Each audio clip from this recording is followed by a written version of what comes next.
She was invited to her billionaire ex-husband's Thanksgiving party and showed up in a $700 million jet with the twins he never knew existed. The Gulfstream G650 descended through pewter clouds above Manhattan, its sleek nose cutting through the December sky like a silver blade through silk. Inside the private cabin, Renee Carter pressed her forehead against the cool window, watching the city that had once crushed her dreams spread out below like a glittering chessboard where she'd lost every piece, or so everyone believed. Before we continue this extraordinary story of revenge served at 30,000 feet, I want to thank each of you, our incredible 900-strong Mr. Steele Rich Stories community. Your support means everything, and if this story moves you, please hit that like button, share it with someone who needs to hear about second chances, and subscribe to join our family of truth seekers and story lovers. Manhattan hadn't changed, still wearing its crown of glass and steel, still pulsing with the heartbeat of 8 million ambitions. But Renee had transformed completely. 5 years ago, she'd fled this city with nothing but a broken engagement, empty bank accounts, and the kind of humiliation that makes headlines in society pages. Today, she returned as someone else entirely. The mysterious RC who'd built a fashion empire from shadows, whose designs graced runways from Milan to Tokyo, whose identity remained the best-kept secret in an industry that thrived on gossip. The invitation had arrived at her Kyoto office 3 weeks ago, delivered on ivory cardstock so thick it felt like destiny itself.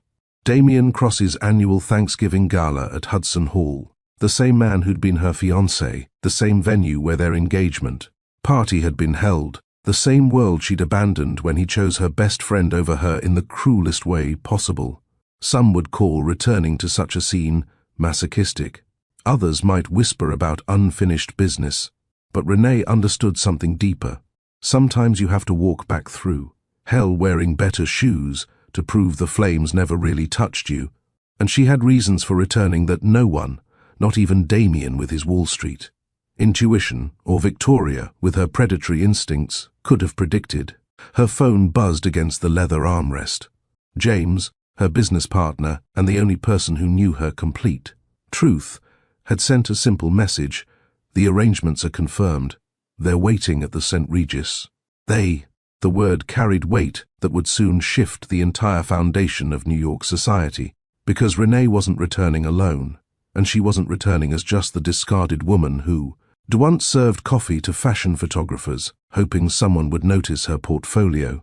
She was returning as a mother to 5-year-old twins whose existence would shatter every assumption, every rumor, every carefully constructed lie that had flourished in her absence. The pilot's voice crackled through the cabin speakers, announcing their approach to Teterboro. 20 minutes until landing. 20 minutes until her new life collided with her old one. Renee opened her laptop, reviewing the acquisition papers one final time. Her father's company, the empire built on her mother's family recipes, the business that should have been her inheritance. Before Victoria convinced their parents that Renee was too creative, too unfocused to handle corporate responsibility. The irony tasted expensive now. While Victoria had spent 5 years bleeding the company dry with her vanity projects and Damien's failed investment schemes, Renee had quietly built something larger. RC International didn't just compete with luxury brands, it had started acquiring them. The lawyers had kept her identity hidden behind shell companies, and NDAs so ironclad that even the FBI would struggle to penetrate them. Tomorrow, at the gala, the announcement would go public: RC International's hostile takeover of her family's company. The prodigal daughter bought back her birthright with interest. But the business victory was merely the frame. The real masterpiece would be the moment when Alexander and Lily walked into that ballroom. 2 children with Damien's unmistakable grey-green eyes and their mother's delicate features. 2 secrets she'd carried beneath her wedding dress on that horrible day, discovered only after Damien had already chosen Victoria. 2 reasons she'd never fought for him, never begged, never even explained. Because how do you tell a man who just publicly humiliated you that you're carrying his children? How do you trust someone who looked at your best friend during your engagement party and decided she was the better investment? The answer was simple: you don't. You disappear. You give birth alone in a Swiss clinic. You build an empire while raising babies who ask why daddy never visits. You wait until you're strong enough that returning isn't about winning him back. It's about showing him what he lost. Renee closed the laptop and pulled out a different document, the custody agreement her lawyers had drawn up. Damien didn't know he was a father, but New York law would recognize his obligations. The papers were perfectly prepared, waiting only for the right moment of revelation. She wasn't seeking revenge through the courts. That would be too simple, too clean. She wanted him to see his children's faces across a crowded ballroom, to understand in one crushing instant that his choice 5 years ago had cost him not just a fiancé, but a family. The jet banked left, beginning its final descent. Below, the Hudson River carved its ancient path between New Jersey and New York, indifferent to human drama playing out in the towers flanking its shores. Renee thought about her mother, dead 3 years now, never knowing her grandchildren because Victoria had convinced her that Renee's abandonment of the family meant exile from everything, including final goodbyes.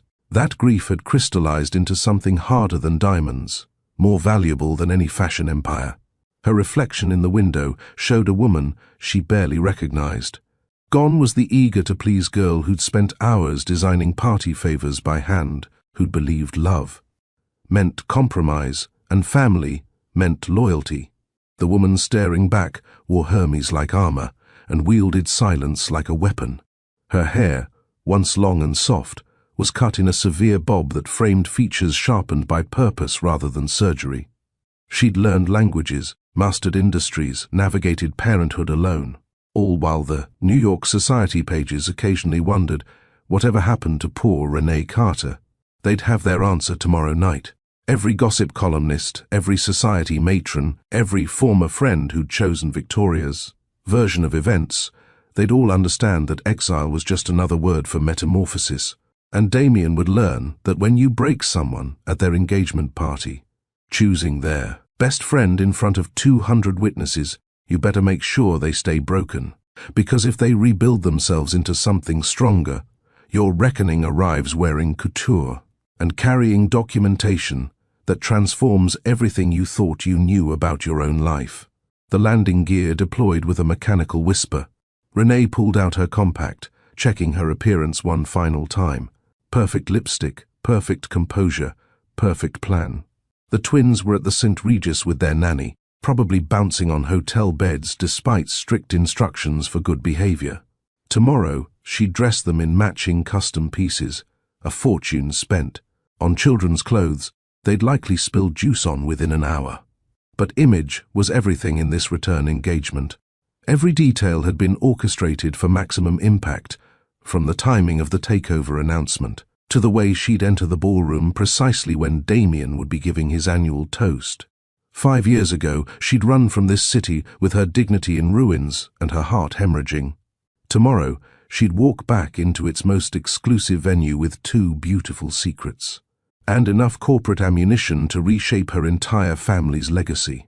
The invitation might have been meant as a cruel reminder of what she'd lost, but Renee had transformed it into something else entirely, a stage for the kind of revelation that would echo through Manhattan's corridors of power for generations. As the jet touched down on the rain-slicked runway, Renee smiled for the first time since receiving that ivory invitation. Victoria thought she'd won everything worth having. Damien believed he'd chosen the better woman. Her father assumed his empire would pass to Victoria's future children. They were all about to learn that sometimes the person you dismiss, discard, and forget is precisely the one you should have feared most. Because Renee Carter hadn't spent 5 years healing, she'd spent them becoming someone who didn't need to heal. Someone who transformed wounds into wealth, betrayal into billions, and abandonment into an advantage so complete that by the time her enemies recognized the threat, she'd already won. The engines powered down. Outside, a black Bentley waited in the private hangar, ready to carry her back into the life she'd once fled. But this time, she wasn't returning as Renee Carter, the discarded fiancée. She was returning as something far more dangerous, a mother with nothing left to lose and everything already gained. Tomorrow would bring tears certainly, shattered champagne flutes probably, Damien's world imploding, definitely. But tonight she would tuck her children into bed at the St. Regis, order room service champagne, and watch the city lights from a suite that cost more per night than she'd once made in a month.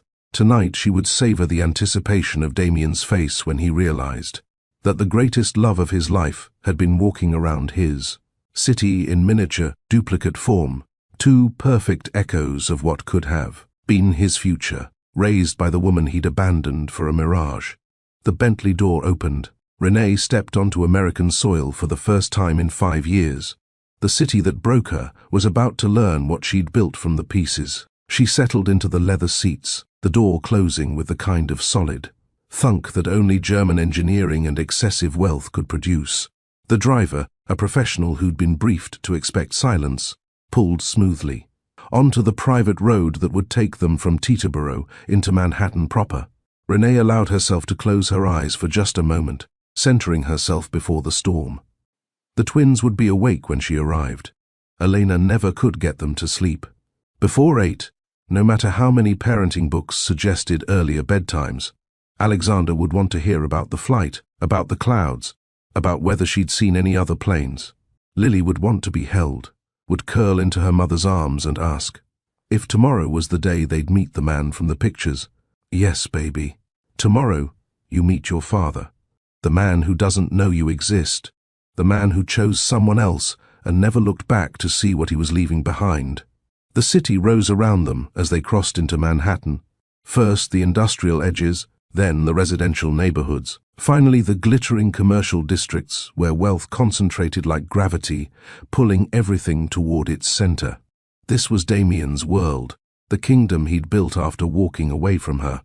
Cross Industries occupied 3 buildings in Midtown, employed 4,000 people, and generated enough revenue to fund small nations. But Renee had learned something in her 5 years of exile. Money was just a tool, and the person who understood how to use it most effectively wasn't always the one with the most of it. She'd built RC International with strategic precision, every acquisition calculated, every expansion planned 3 moves ahead.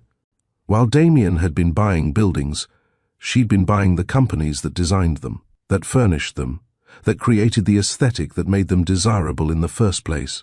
Tomorrow night, when the announcement broke, he'd understand that she hadn't just survived, she'd won. Not by his metrics of success, but by her own. She'd created something beautiful and powerful and entirely hers, something that no one could take away, because it existed in her vision, her talent, her refusal to let heartbreak define her limitations. The St. Regis emerged from the Manhattan landscape like a cathedral to old money, its facade promising discretion and luxury in equal measure. The Bentley pulled smoothly to the entrance where a doorman appeared instantly, opening her door with practiced grace. Miss Carter, welcome back to New York.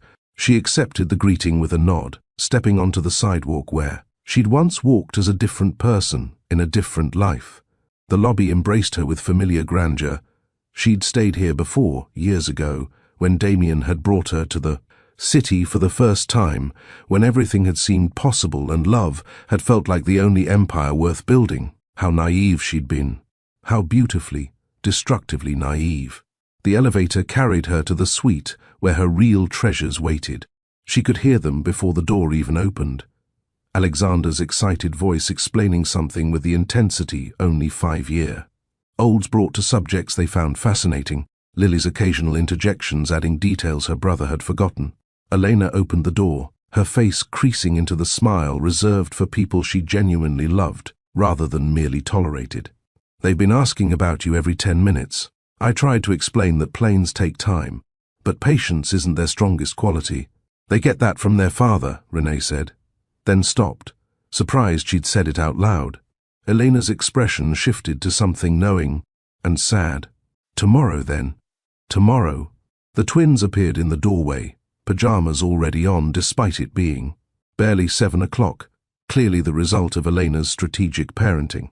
Alexander launched himself at Renee with the full-body commitment of someone who believed his mother could catch anything. Lily followed more carefully, but her grip was just as fierce once she'd attached herself to Renee's leg. "Mama, Did you see the chocolate shop downstairs? Elena said maybe tomorrow we could get some if we're good. We're being so good, Mama. The best good ever. Renee knelt down, gathering both children close, breathing in the scent of hotel shampoo and the specific sweetness that belonged only to her babies. This was what mattered, not tomorrow's revelations or business victories, or the look on Damien's face when he realized what he'd lost. Just this, two small humans who loved her absolutely, who'd given her purpose when purpose seemed impossible to find. You're always good, she whispered into their hair. Tomorrow's going to be a big day. Are you ready? We get to wear our fancy clothes, Lily said seriously, and meet lots of people, and be very polite even when we're bored. And we get to meet him, Alexander added, his voice dropping slightly. The daddy who didn't know about us. The simplification was both accurate and heartbreaking. Renee pulled back, looking at her son's face. So like Damien's, it sometimes hurt to look at him directly. Yes, baby, you get to meet your father. And remember what we talked about? He might be happy, or he might be scared, or he might be lots of things all at once, Alexander recited. And we're supposed to let him feel his feelings while we feel ours. 5 years old. Quoting the child psychologist Renee, had consulted for 3 months before deciding to return to New York. 5 years old, preparing to meet a father who'd never read him a bedtime story, or checked for monsters under his bed, or taught him to tie his shoes. But that was going to change. One way or another, after tomorrow, Damien Cross would know his children existed. And then he'd have to decide what kind of father he wanted to be, the absent kind, or the kind who showed up late, but showed up fighting to make up for lost time. Renee spent the rest of the evening in the particular chaos that only small children could create in expensive hotel rooms. There were baths and stories and negotiations about how many more minutes until lights out. There was Alexander's detailed analysis of every plane he'd seen from the window, and Lily's fashion critique of the curtains, which she declared pretty but impractical because they don't block enough light for good sleeping. Finally, mercifully, they slept. Renee stood in the doorway of their bedroom, watching their small chests rise and fall, their faces peaceful in a way that made her throat tight. She'd done this alone for 5 years. Every midnight fever, every nightmare, every milestone celebrated with just Elena and James as witnesses. She'd been enough for them, because she'd had to be enough. But tomorrow, that changed. Tomorrow, their family expanded whether Damien wanted it to or not. Tomorrow, the truth came out, and nothing would ever be the same again. Renee returned to the living room where Elena sat with tea, waiting. The older woman had been with her since the twins were 6 months old, had seen Renee at her worst, and loved her anyway, had become the grandmother these children deserved even without blood connection. Are you sure about this? Elena asked quietly. It's not too late to turn around. Go home. Keep your peace. I'm sure, Renee replied, though sure felt like too small a word for the complex certainty driving her forward. He deserves to know. They deserve to know him. And I deserve to stop carrying this secret like it's something shameful instead of the best thing that ever happened to me. Elena nodded, accepting the answer even if she didn't entirely agree with it. Then I'll be here. For whatever you need, for whatever happens. Those babies are mine too, in all the ways that matter. I know, Renee said, and meant it with every fiber of her being. Later, alone in her own room, Renee stood at the window watching Manhattan glitter below. Somewhere out there, Damien was probably in his office, working late because that's what he did, what he'd always done. Work had been his first love, his truest commitment. She'd been foolish to think she could compete with that devotion. But their children, they were half him, carried his DNA whether he acknowledged it or not. Maybe they'd be the thing that finally taught him there were prizes in life. That couldn't be won through hostile takeovers and strategic acquisitions. Maybe they'd break through the armor he wore and find the man she'd once loved underneath. Or maybe not. Maybe he'd look at them and see only complication, only obligation, only the disruption of the carefully controlled life he'd built in her absence. Either way, she'd know. After tomorrow, she'd finally know what kind of man she'd loved. What kind of father her children had, What kind of future they were all walking into. Renee climbed into bed, setting her alarm for early. She'd need time to prepare, to dress, to transform herself into the version of Renee Carter that could walk into that gala and change everything. The city hummed beyond her window, 8 million people living their lives, unaware that tomorrow at Hudson Hall a story would conclude and begin simultaneously. A woman would face the man who broke her. A father would meet the children he never knew existed. And a truth 5 years in the keeping would finally be told. Sleep came slowly, but when it did, Renee dreamed of runways and ballrooms, of twins in matching clothes, of a man's face transforming from shock to wonder to something that might, eventually, become love. Tomorrow would tell her if dreams and reality could ever occupy the same space. Tomorrow would change everything. The first winter in Denver nearly killed her, not metaphorically, but literally. 7 months pregnant with twins, Renee had arrived at Union Station with 2 suitcases and a bank account that wouldn't survive past month's end. The rental car's heater had died somewhere outside Aurora, and she'd driven the last 40 miles wrapped in every piece of clothing she owned, her belly pressed against the steering wheel, tears freezing on her cheeks before they could fall. That was the night she'd fled New York, the engagement party still ringing. In her ears, Damien's speech about finding the one while looking at Victoria instead of her, the gasps from the crowd, the way her best friend had smiled like she'd won a prize she'd been competing for all along. Renee had left before the cake was even cut, before the official announcement, before she had to watch him slip a ring on Victoria's finger in front of everyone they knew. 3 days earlier, she'd taken a pregnancy test in his penthouse bathroom. 2 pink lines, then another test, then a third, because surely the universe couldn't be that cruel to give her his children right before he chose someone else. But the universe didn't operate on fairness, and by the time she'd confirmed, with a doctor that yes, twins, yes, healthy, yes, approximately 6 weeks along, Damien had already made his choice clear in 1,000 small ways that added up to one devastating truth. He loved Victoria, not her. So Renee had done the only thing that made sense to a woman whose entire world had just collapsed. She'd run. Denver in January was brutal. The garage apartment in Highlands Ranch had been advertised as a cozy mountain retreat. Translation: 400 square feet with pipes that screamed at 3 in the morning and a landlord who considered heating an optional luxury. Renee had paid the deposit with cash from selling her engagement ring, not the one Damien had given her because he'd never actually gotten that far, but the promise ring from years earlier, when love had still felt possible. Those first weeks, she'd survived on instant ramen and stubbornness, too proud to call her parents, too broken to admit that. Victoria had been right about one thing. She really had no idea how to survive without the safety net of family money. The trust fund she'd always had access to was suddenly frozen. Her father, his lawyers citing family concerns about her erratic behavior, Victoria's influence, obviously, poisoning even that last resource. The public clinic in Commerce City became her second home. Surrounded by other women whose circumstances had brought them to free healthcare, Renee learned. That humility came in plastic chairs under lights that made everyone look exhausted.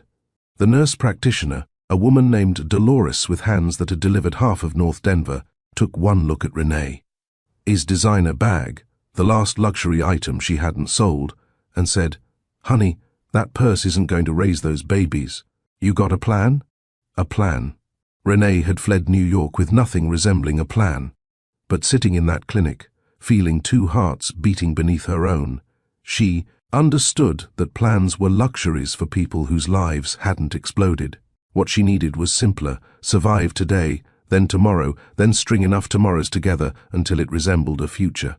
The fashion design software on her laptop became her lifeline. While other pregnant women nested, Renee coded. She'd taught herself CAD programs through YouTube tutorials, staying awake until her eyes burned, designing collections that would never see fabric while her babies somersaulted inside her. The freelance work started small: $50 to fix a pattern here, $100 to sketch concepts there. She posted on forums under the initials RC, building a reputation pixel by pixel while her body built humans cell by cell.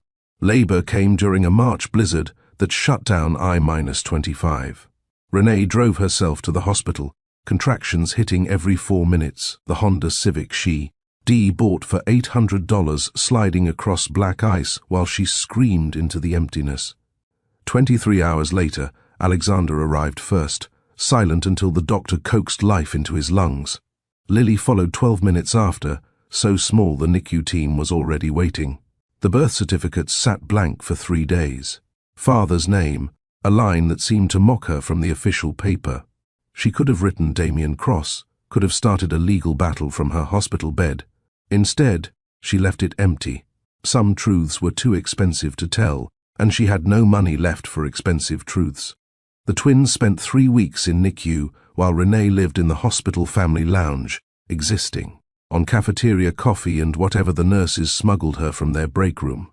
She pumped breast milk every 3 hours, labeled bottles with medical precision, and used the quiet moments between feedings to email clients, building her business from a chair designed to comfort people whose worlds were collapsing.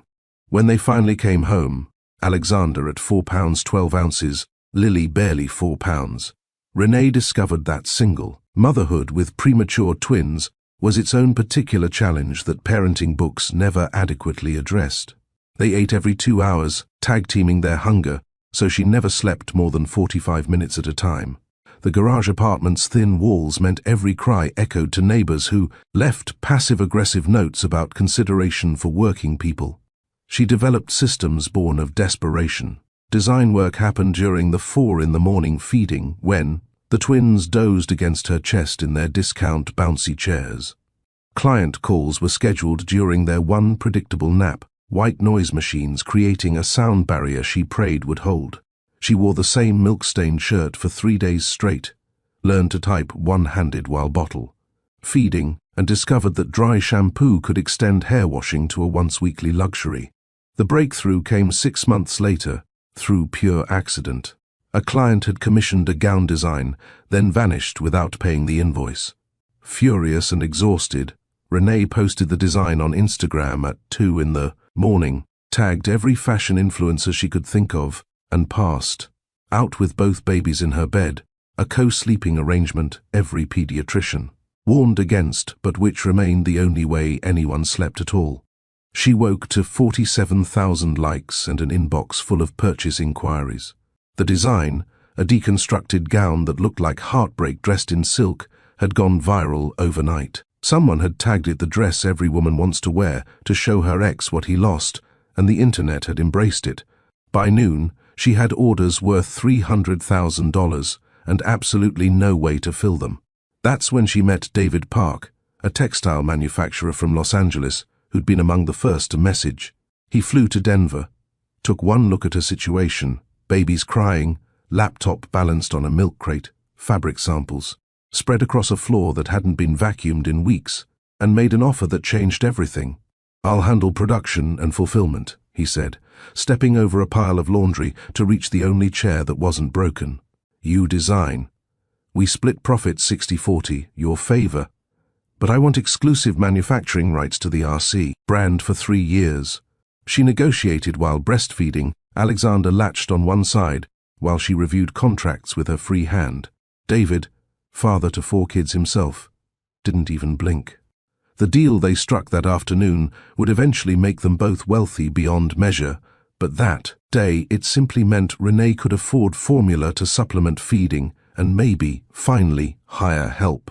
The first nanny lasted 3 days before declaring the twins unusually spirited and quitting via text message. The second stayed a week. The third, a grandmother named Elena from El Salvador, took one look at the chaos, said something in Spanish that probably wasn't complimentary, rolled up her sleeves and stayed. 4 years later, she was still there, the closest thing to family Renee had in Colorado. With Elena's help, Renee could finally work more than stolen minutes. The designs poured out like water breaking through a dam, years of suppressed creativity, mixed with sleep deprivation and heartbreak, creating something entirely new. Her aesthetic wasn't pretty or safe. It was armor disguised as evening wear, power dressed up as elegance. Women understood it. Instinctively, they ordered pieces that cost more than their monthly rent because they were wearing RC meant wearing survival itself. The first million came 18 months after the twins were born. Renee stared at the bank balance for 20 minutes, certain it was an error. When the reality settled, she didn't celebrate with champagne or expensive dinners. She hired a better lawyer, incorporated properly, and moved to a 2-bedroom apartment where the heating worked consistently. Luxury was relative. Hot water that didn't run out mid-shower felt like winning the lottery. Year 2 brought corporate interest. Neiman Marcus wanted exclusive pieces. Bergdorf Goodman requested a private showing. Renee flew to meetings with breast milk stored in hotel freezers, conducting million-dollar negotiations while secretly Googling whether the twins' developmental milestones were normal. Alexander had started walking at 10 months, running by 11, climbing everything by his first birthday. Lily, smaller and quieter, didn't walk until 14 months, but spoke incomplete. Sentences by 18 months, narrating their lives with startling clarity. "Mama works" became Lily's favorite phrase, usually said while pointing at Renee hunched over her laptop at 11 at night. It was accusation and observation combined, a toddler's way of marking absence even in presence. The guilt ate at her worse than exhaustion. Every trip to New York or Los Angeles meant leaving them with Elena, returning to accusations disguised as tantrums. Alexander would ignore her for hours after she came back, punishing her with the cold shoulder only a toddler could perfect. Lily would cling like static, afraid to let go in case Mama disappeared again.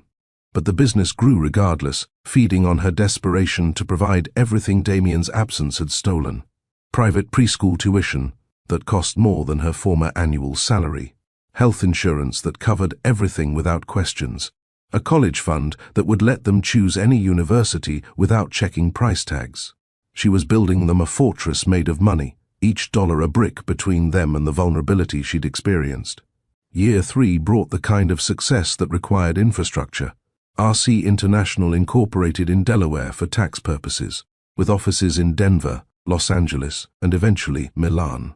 Renee hired aggressively, young designers who reminded her of herself before Damien, hungry and talented and willing to work passionate hours for a chance at greatness. She paid them fairly, remembering her own years of unpaid internships, and created the kind of mentorship she'd never received. The twins grew alongside the empire. Alexander, with his father's sharp features and his mother's determination, became obsessed with numbers, counting everything, arranging toys in perfect patterns, solving puzzles meant for children twice his age. Lily, delicate as her name suggested but tough as Colorado winters, developed an eye for color that was almost supernatural. At 3, she could identify fabric quality by touch alone. They never asked about their father initially. Elena and Renee were their world, complete and sufficient. But as they approached 4, the questions started. Why didn't they have a daddy like kids at school? Why was their family smaller than everyone else's? Renee had practiced answers that were truthful without being cruel, but nothing prepared her for Alexander's matter-of-fact declaration one evening, "Daddy didn't want us, so we don't need him."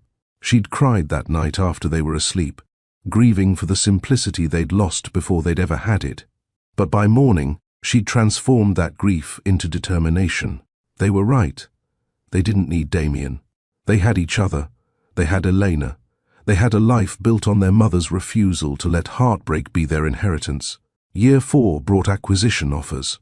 Luxury conglomerates circled like sharks, smelling blood in the water of independent success. LVMH offered $500 million.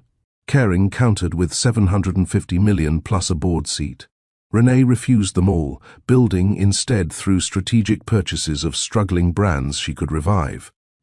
The fashion press called her the mystery magnate, this RC who appeared at numbers parties, gave no interviews, existed only in the clothes that bore her initials. The Colorado house came that year, 6 bedrooms overlooking red rocks, with a studio where she could work while the twins played in the pool. Elena moved into the guest house, becoming an official family in all but blood. They created their own traditions, Sunday pancakes where flour covered every surface, Tuesday movie nights, where they all piled into Renee's bed, Friday art projects that usually ended with paint in someone's hair. It was during one of those art sessions that the invitation arrived, forwarded from her office to her home. The ivory envelope sat on her kitchen counter like a grenade with the pin pulled. Alexander had grabbed it first, recognizing letters but not words yet, asking, "What's this, Mama?" She'd read it while Lily painted her brother's face with washable markers, an activity that was definitely going to end in tears, but which bought her 30 seconds of stillness. Damien Cross's 5th annual Thanksgiving Gala. Hudson Hall. Black tie preferred. The audacity of it stole her breath. That they'd tracked down her address. That they'd included her, like she was just another potential guest who might want to celebrate his success. But there was more.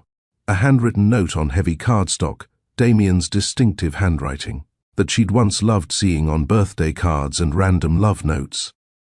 Renee, I've heard whispers about RC International and recently confirmed my suspicions about the brilliant mind behind the brand. It would mean a great deal to me if you'd attend. There are things left, unsaid between us, and perhaps this could be an opportunity for closure, or conversation, or whatever you'd be willing to grant. I think of you often, and wonder if you've found the happiness you deserved. D. Elena found her an hour later, sitting on the bathroom floor while the twins napped, invitation crumpled in her fist. The older woman said nothing, just sat beside her on the cold tile, waiting. Finally, Renee spoke. He wants closure. He thinks he can invite me to his party and tie up loose ends like I'm a business deal. He forgot to finalize. So don't go, Elena said simply. I have to, Renee replied, though she couldn't fully explain why yet. The obligation felt cellular, like returning to the scene of an accident to finally understand the physics of collision. He needs to know about them. They deserve to know him, and I deserve to stop carrying this secret like it's something shameful instead of the best thing that ever happened to me. That night, after bedtime stories and whispered love yous, Renee sat in her studio surrounded by 5 years of success and made a decision. She wouldn't attend as the victim they expected. She'd return as something they couldn't have imagined, not just successful but untouchable, carrying secrets that would rewrite their entire narrative. She started planning that night, not revenge exactly, but revelation. The difference mattered, though she couldn't have explained why. Revenge was emotional, messy, driven by hurt. Revelation was clean, precise, driven by truth. And the truth was that Damien had children he'd never known existed, that Victoria had stolen a life built on incomplete information, that everyone who'd chosen sides 5 years ago had chosen based on carefully curated lies. The twins were the truth that would shatter everything. Not weapons, but witnesses to what could have been if Damien had stayed.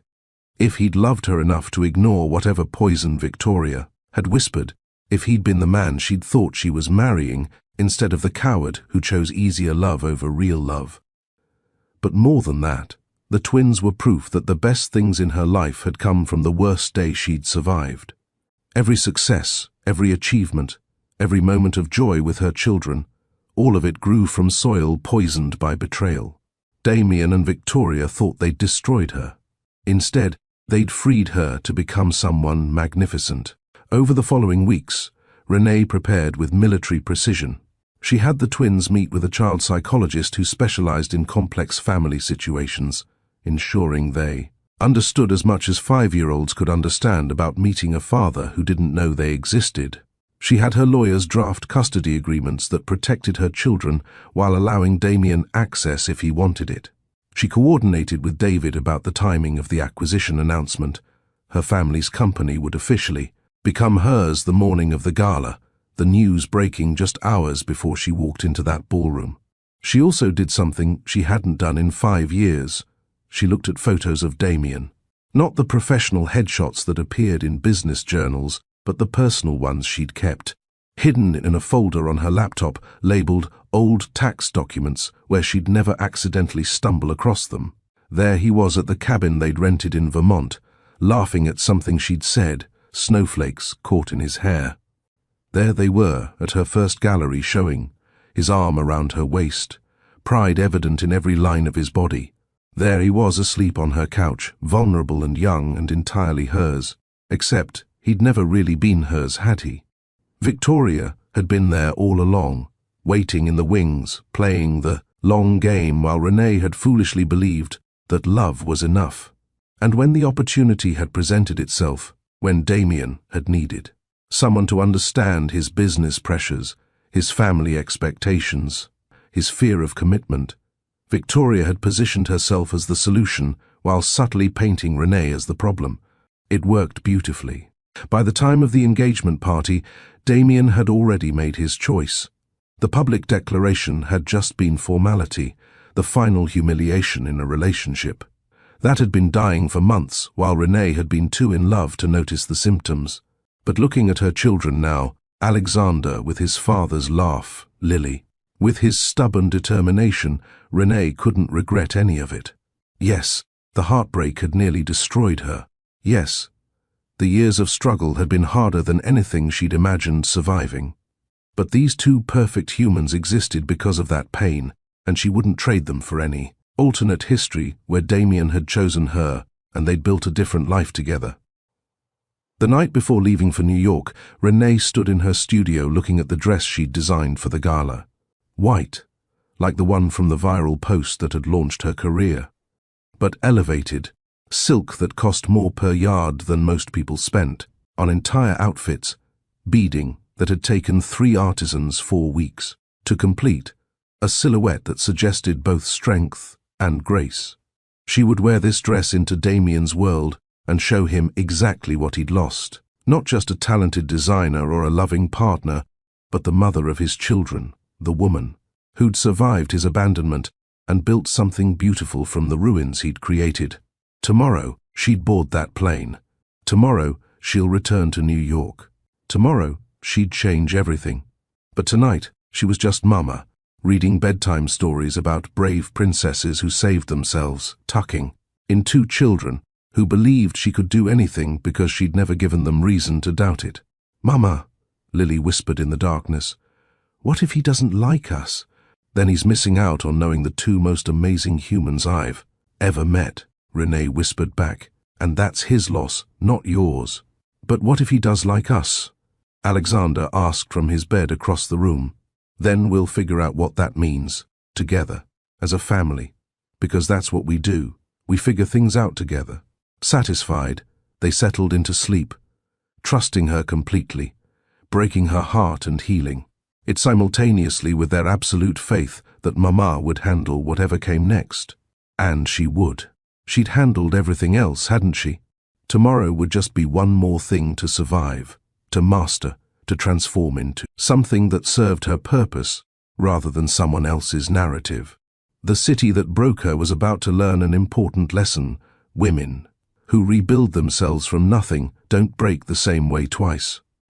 The 42nd floor of Cross Industries Tower contained exactly 3 things at 11:47 p.m.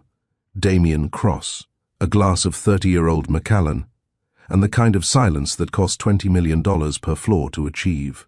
Outside, Manhattan writhed with its usual nocturnal energy, but here, sealed behind triple-paned glass that could stop bullets and heartbreak with equal efficiency, the city might as well have been a screensaver. Damien stood at the window, watching lives play out in miniature far below. Taxis threading through streets, couples stumbling from bars, regular people living regular lives with regular problems that didn't require board approval or SEC filing. He envied them with the specific ache of someone who'd gotten everything he'd wanted only to discover the price tag was written in a currency he hadn't known he was spending. The whiskey burned familiar paths down his throat, dinner again replaced by alcohol that cost more than most people's rent. His personal chef had given up calling 3 months ago, tired of preparing meals that went untouched. The nutritionist had lasted longer, 6 months of concerned emails about his declining weight, until Damien had simply stopped responding. What was the point of perfect health when you had no one to stay healthy for? His phone sat silent on the massive oak desk that had once belonged to a railroad baron. 16 missed calls from various executives, all of which could wait until morning or forever. The only call he actually wanted would never come. She'd made that clear 5 years ago when she'd looked at him across that horrible engagement party and simply left. No screaming, no scene, no dramatic confrontation, just absence where she'd been standing, and then absence everywhere, forever. Renee, even her name felt like archaeology now, something discovered in layers, of memory he'd tried to bury under acquisitions and expansions. She'd been right to leave, of course. She usually was right about things that mattered. He'd chosen Victoria over her, not because he'd loved Victoria more, but because Victoria had been easier. She'd understood his ambition, had encouraged his worst impulses, and had never asked him to choose between her and the empire he was building. Renee had asked him to choose, not explicitly, but in 1,000 small ways. Date nights he'd cancelled for meetings, weekends sacrificed to deals, the way she'd looked at him when he'd explained again that he couldn't make her art.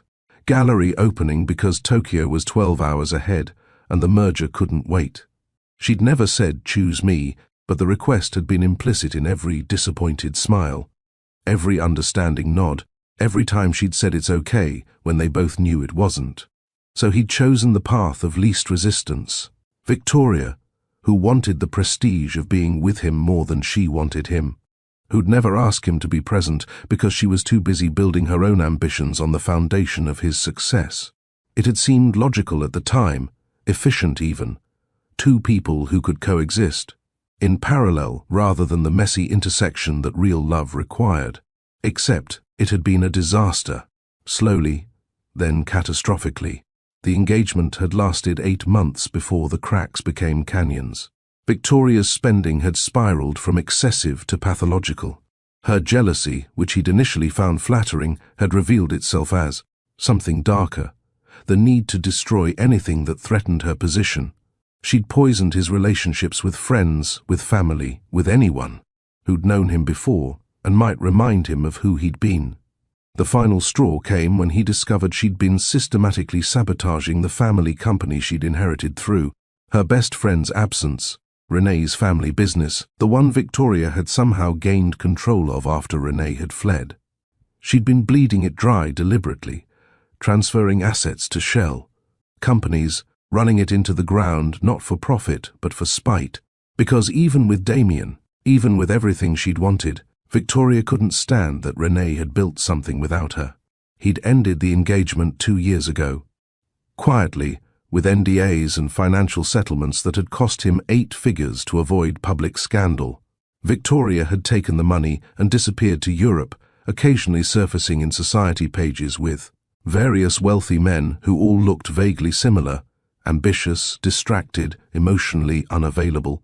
Men like him, Damien realized with uncomfortable clarity. The Thanksgiving gala planning had started 8 months ago, his executive assistant Caroline treating it like a military campaign. 500 guests, each selected for their strategic value. Senators who could smooth regulatory paths. CEOs who controlled supply chains. Influencers who could shift public perception with a single post. Every invitation was a chess move. Every please reply a small victory in games that never ended. But tonight, staring at the final guest list, Damien felt the weight of what it didn't contain. Not a single real friend. Not one person who'd known him before the Forbes articles and Fortune 500 designation. His parents were dead, his father from a heart attack at his desk, his mother 6 months later. From what the doctors called complicated grief, but what Damien knew was simply giving up. His brother lived in Seattle, running a small architecture firm, politely declining every invitation with excuses that had evolved from believable to perfunctory. "You've become someone I don't recognize," James had said during their last phone call 3 years ago. "And I'm not sure you recognize yourself either." Damien had hung up rather than argue, but the words had burrowed deep, surfacing at moments like this when the whiskey lowered his defenses and the silence grew teeth. He walked to his desk, pulling up the RSVP tracking system Caroline had designed. Green dots for confirmed attendees. Yellow for maybe. Red for declines. The screen looked like a chaotic abstract painting, festive and false. His eyes caught on one name, Renee Carter. The please reply was still pending, the invitation delivered 3 weeks ago to RC International's New York office. He'd debated for months whether to send it, whether reaching out would be cruelty disguised as closure or genuine attempt at reconciliation. In the end, he'd handwritten a note, something he never did for anyone, and sent it before he could overthink himself into paralysis. The response had been silence, which was, he supposed, its own kind of answer. Caroline had figured out 6 months ago that RC was Renee. She'd presented him with a folder of evidence, design aesthetics that matched Renee's old portfolio, business decisions that reflected her specific blend of creativity and ruthlessness, photographs from Milan Fashion Week, where a woman in the background, face carefully angled away from cameras, had Renee's distinctive profile. The folder had sat on his desk for 2 weeks before he'd opened it, afraid of what confirmation would mean. When he'd finally looked, it had been like seeing a ghost rendered in corporate documents and financial statements. She'd done it. She'd built exactly the kind of empire she'd always dreamed of building, the one she'd tried to explain to him over late-night conversations when he'd been too focused on his own ambitions to really listen. And she'd done it without him, which meant she'd never needed him in the first place. That realization had hurt worse than the breakup, not because his ego required her to need him, but because it meant every moment they'd shared, every plan they'd made, had been built on the faulty foundation of his assumption that he was essential to her success. He'd thought he was doing her a favor by letting her go, by choosing Victoria and freeing Renee to find someone who'd prioritize her properly. Instead, he'd just revealed his own smallness, his inability to see that love wasn't about hierarchies of need, but about choosing to show up even when it was inconvenient, especially when it was inconvenient. Victoria had taught him that lesson through her absence of real feeling. Every relationship since has reinforced it. But by the time he'd learned it, Renee was gone, and all the money and power he'd accumulated couldn't buy her back. The office felt smaller suddenly, the walls pressing in despite the square footage. Damien grabbed his jacket, custom-tailored, naturally, cut to perfection by someone who'd measured his body but never asked about the soul wearing it. The private elevator descended in silence, carrying him down through layers of his own making, each floor representing another year of climbing toward a summit that kept receding. The garage held 12 cars he never drove, the Bugatti gathering dust, the vintage Mustang he'd bought to recapture something from his father's stories about youth and freedom, now just another possession that possessed him instead. He chose the least conspicuous option, a black Tesla that drove itself while he sat in the back, another passenger in his own life. The city passed in streams of light. He had no destination, just movement for its own sake. The algorithm chose routes based on traffic optimization, turning when efficiency demanded, stopping when lights required. Damien wondered if this was what his life had become, an algorithm optimizing for success metrics while missing the entire point of the journey. His phone buzzed. Caroline, working despite the hour because that's what people in his orbit did. They matched his inhuman schedule or got replaced by someone who would. Tomorrow's schedule is confirmed. Breakfast with the Samsung executives at 6 a.m. Board meeting at 8. Lunch with the Secretary of Commerce at noon. The London conference call at 3. Gala final walkthrough at 5. He didn't respond. What would he say? That he'd rather have breakfast alone in a diner somewhere, reading an actual newspaper instead of market reports? Those board meetings felt like theatre where everyone knew their lines, but no one remembered why they were performing? That the gala he'd spent months planning suddenly felt like an elaborate exercise in proving to himself that he had everything except the things that mattered.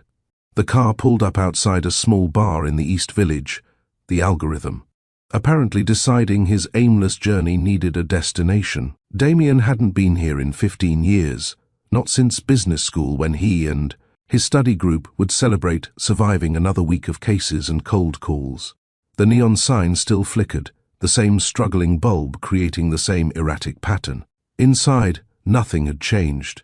The same sticky floors, the same bartender who might have been there since the Kennedy administration, the same booth in the back where he'd once sketched his first business plan on napkins while his classmates told him he was crazy to think that big. They'd been right about the crazy part, just not in the way they'd meant. He ordered a beer, domestic, nothing special, and sat in that same booth. The napkin dispenser was still overstuffed, still offering blank canvases for dreams that hadn't yet calcified into reality. Damien pulled one out, grabbed a pen from his pocket. Without thinking, he started writing. Not business plans or strategy documents, just words. Things he missed, things he'd traded, things he'd thought he'd have time for later. Sunday mornings with someone who steals the crossword, badly cooked dinners that taste perfect because of the company, arguments about what movie to watch, someone who knows how you take your coffee without asking. Thanksgiving with actual thanks to give. Renee's laugh when she thought something was genuinely funny, not politely amusing. The list grew, each line an admission of absence. The beer went warm, forgotten. Around him, regular people lived their regular lives, complaining about bosses and bills and bad dates, not knowing that. The man in the $1,000 suit would trade places with any of them for just one day of their ordinary problems. His phone buzzed again. The Tokyo markets were opening. The yen was fluctuating. Decisions needed to be made. Damien looked at the screen, then at his list, then made a decision that would have horrified his board of directors. He turned the phone off completely. For 1 hour, Cross Industries could survive without him. The empire could stand unguarded. The deals could wait. He sat in that booth, drinking warm beer and remembering when success had been a destination instead of a prison, when ambition had been fuel instead of addiction. The bartender appeared. Decades of experience reading the specific exhaustion of the wealthy. Another? No, Damien said. Just the check. On the house, the bartender replied. You look like someone who just realized money can't buy the things that matter. Damien laughed, a sound so foreign he almost didn't recognize it as coming from his own throat. That obvious. Son, I've been serving drinks since before you were born. I've seen every species of misery there is. Yours is the expensive kind, costs everything and gives you nothing back. The truth of it sat between them, undeniable.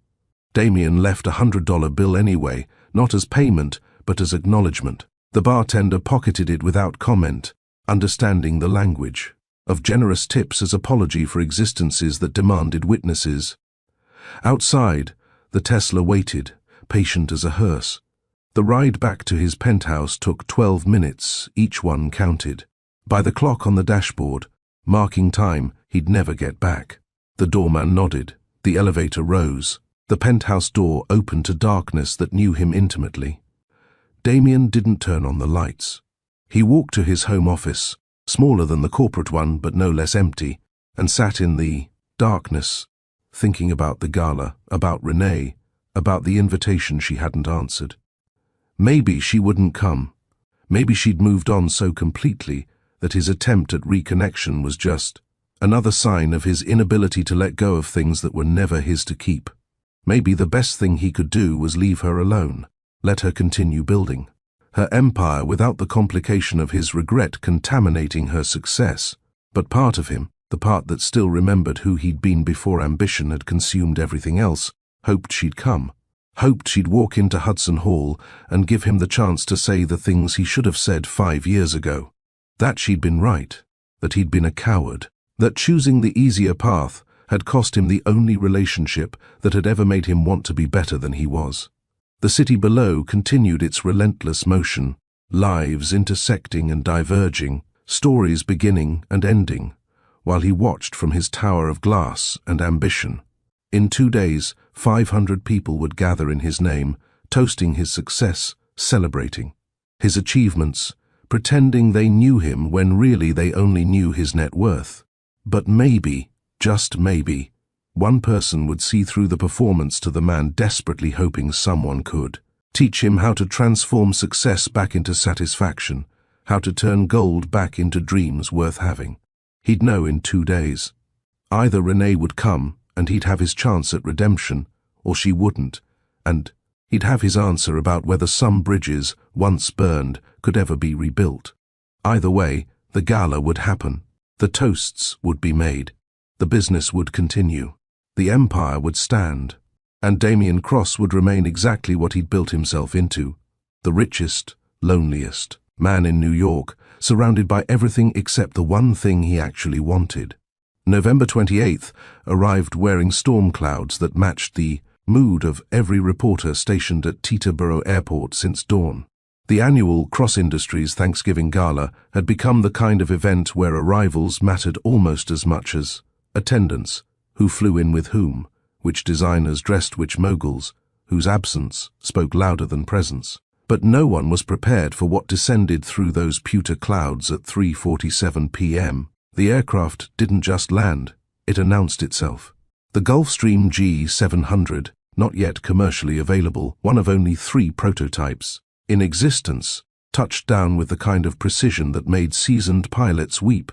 The $700 million price tag wasn't just for luxury, it was for the statement that someone had arrived who didn't just travel first class, but redefined what first class meant. News vans scrambled into position. Photographers elbowed for angles.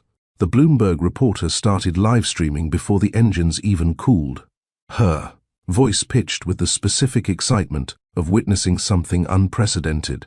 Ladies and gentlemen, we're watching something extraordinary here at Teterboro. This aircraft, this is beyond private aviation. This is someone making clear they're playing in a league of their own. Inside the aircraft, Renee Carter applied the final touch of lipstick while Alexander pressed his nose against the window, counting planes on the tarmac. Lily sat beside her, small fingers tracing the beading on her dress, a miniature version of her mother's custom design that had cost more than most people's annual salaries, but would probably end up stained with chocolate before the night ended. 17 planes, Mama, Alexander announced, his 5-year-old voice carrying the authority of someone who'd been counting since he could talk. But ours is the biggest. Size isn't everything, baby, Renee replied, though she appreciated the prototype's impact. David Park, her business partner, had arranged the loan of the aircraft through connections that ran deeper than money. Sometimes it's about arrival timing. Remember what we practiced? Both children straightened, their faces shifting into the careful composure she'd taught them. Not to hide who they were, but to protect themselves from a world that would devour their innocence if given the chance. They were 5 years old, carrying secrets that could reshape New York society, but to her, they were just her babies playing dress-up in clothes that cost more than their entire nursery had 5 years ago. Before we continue with this moment that would change everything, I want to pause and ask you, our incredible Mr. Steele Rich Stories family, what would you do if your past met you at 30,000 feet? If you had to face the people who broke you while protecting the treasures they never knew existed? Share your stories in the comments below. Your courage inspires these tales, and your voices matter more than you know. The aircraft door opened with hydraulic precision. Renee emerged first, and the collective intake of breath from the assembled media was audible even over the wind.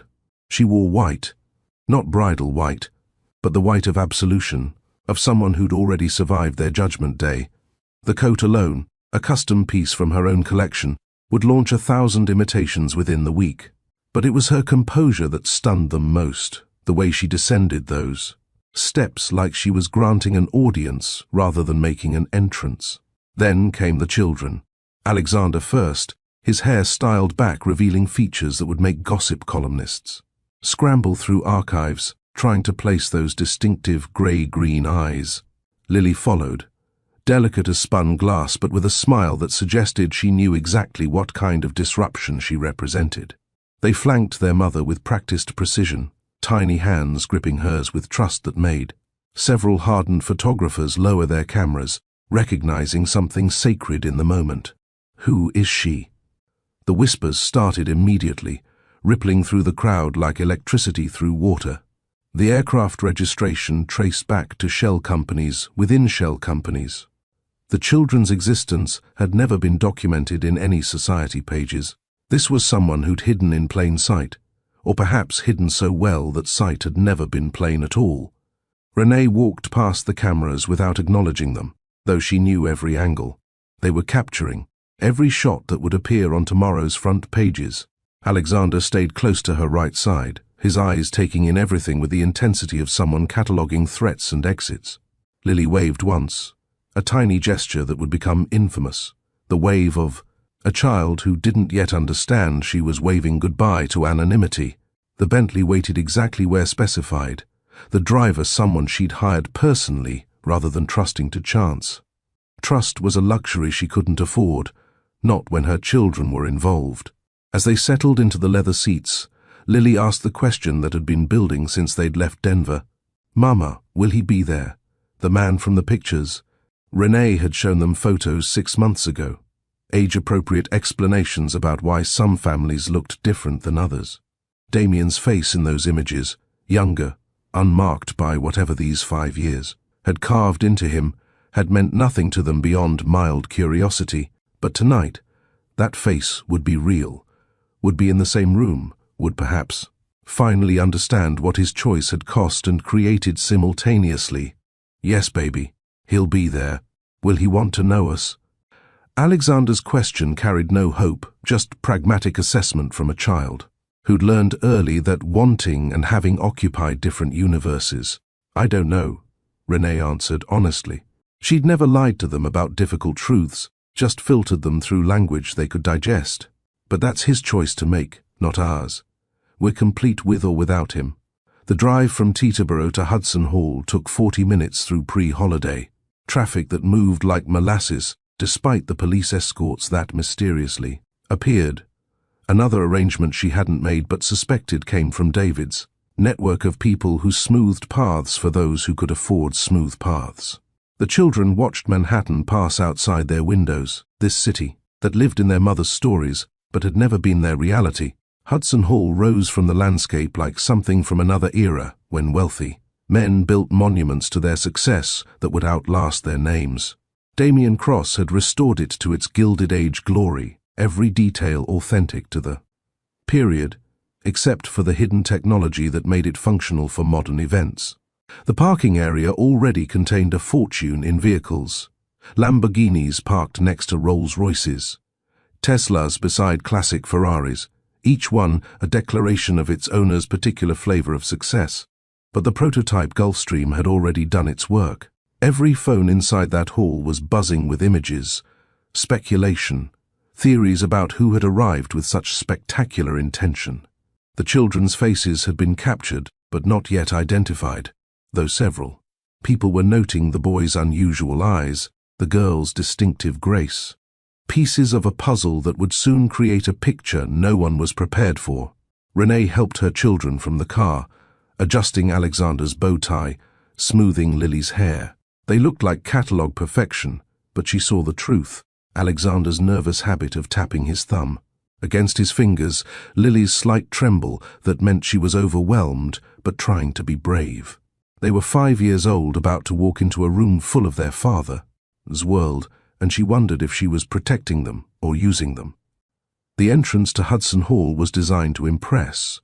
30-foot doors that opened onto a foyer that could have housed most people's entire homes. But Renee had walked through grander doors in Milan, Tokyo, Paris. She'd learned that architecture was just dressed up in security, that the bigger the doors, the smaller the man who needed them.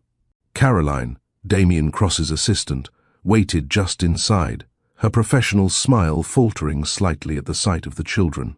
The guest list hadn't mentioned +2s of this variety, but she recovered quickly, extending a hand that Renee shook with precisely calibrated pressure, firm enough to establish equality, gentle enough to suggest no threat. "Miss Carter, Mr. Cross is delighted you could attend. He asked me to personally ensure you have everything you need." The formality felt appropriate for this choreographed revelation.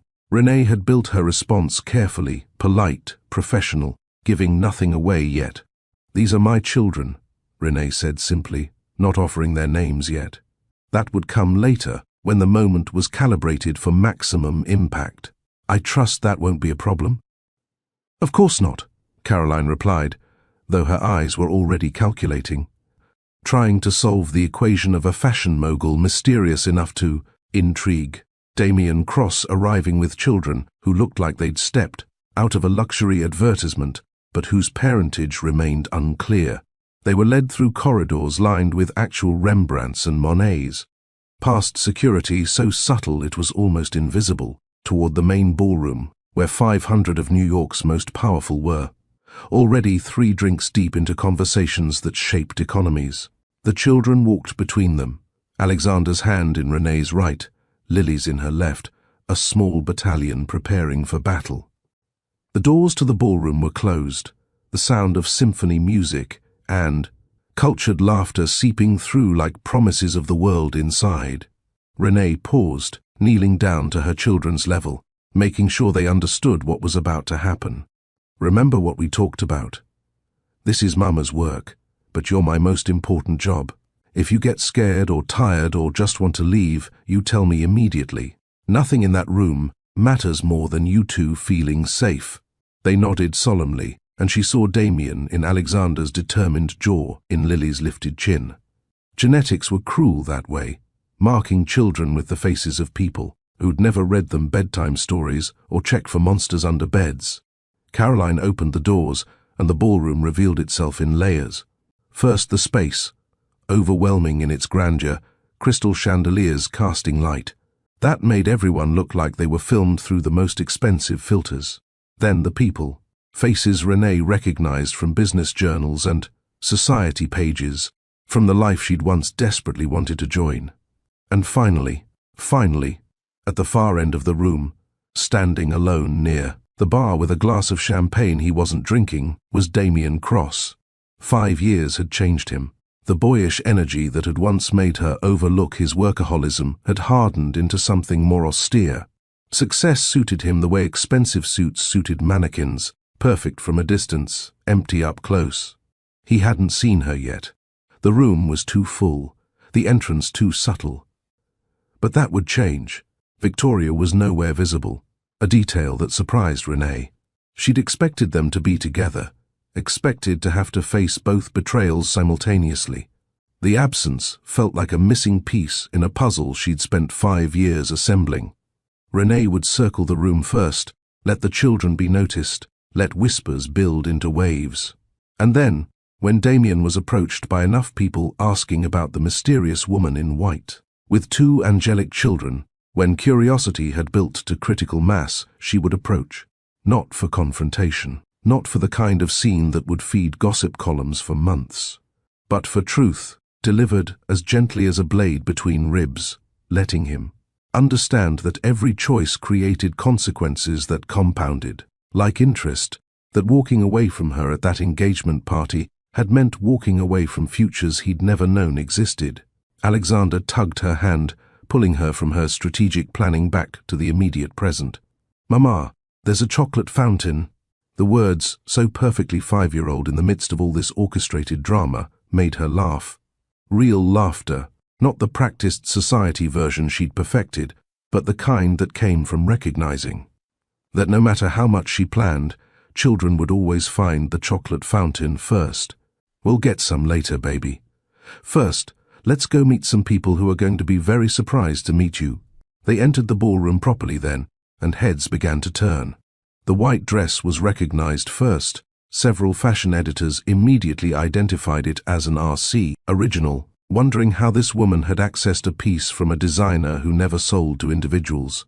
Then the children drew attention, their obvious careful training and composure, marking them as belonging to this world even as their faces remained unfamiliar. Renee moved through the crowd with practiced ease, accepting champagne she wouldn't drink, making conversation that revealed nothing while suggesting everything. The children stayed close but not clingy, trained through years of occasional public appearances to be present, without being disruptive. Several women asked their names. She deflected with the skill of someone who'd learned that information was currency, not to be spent carelessly. "What beautiful children," a woman in Chanel said, her eyes sharp with curiosity. "How old are they?" 5, Renee replied, the number loaded with implications for anyone doing math. "And their father?" In this room, Renee said simply, then moved on before the woman could process the revelation. The whispers started in earnest then. A woman, mysterious and wealthy enough to arrive in a prototype aircraft. 2 children, 5 years old, clearly expensive and well-bred. A father in this room, which meant someone present had a secret that was about to become very public. The speculation would be delicious for those who fed on such things. Renee could almost hear the mental calculations. Which men had been unaccounted for 5 years ago? Who'd had relationships that ended mysteriously? Whose timeline would accommodate secret children? And all the while, she felt Damien's presence like gravity, pulling her toward the moment when their eyes would meet across this room full of people who thought they knew his story, his success, his perfectly controlled life. None of them knew about the pregnancy test hidden in her purse the day he'd chosen Victoria. None of them knew about the nights she'd spent in a Denver hospital NICU, watching machines help her babies breathe. None of them knew that the RC they'd been discussing, the mysterious fashion force reshaping their industry, was the same woman they'd dismissed as the heartbroken ex-girlfriend who'd fled rather than face her humiliation. But they would know soon.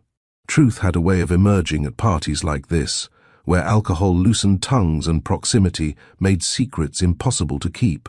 And Renee had brought the biggest truth of all, wrapped in designer clothes, and holding her hands with trust that made every sacrifice worthwhile.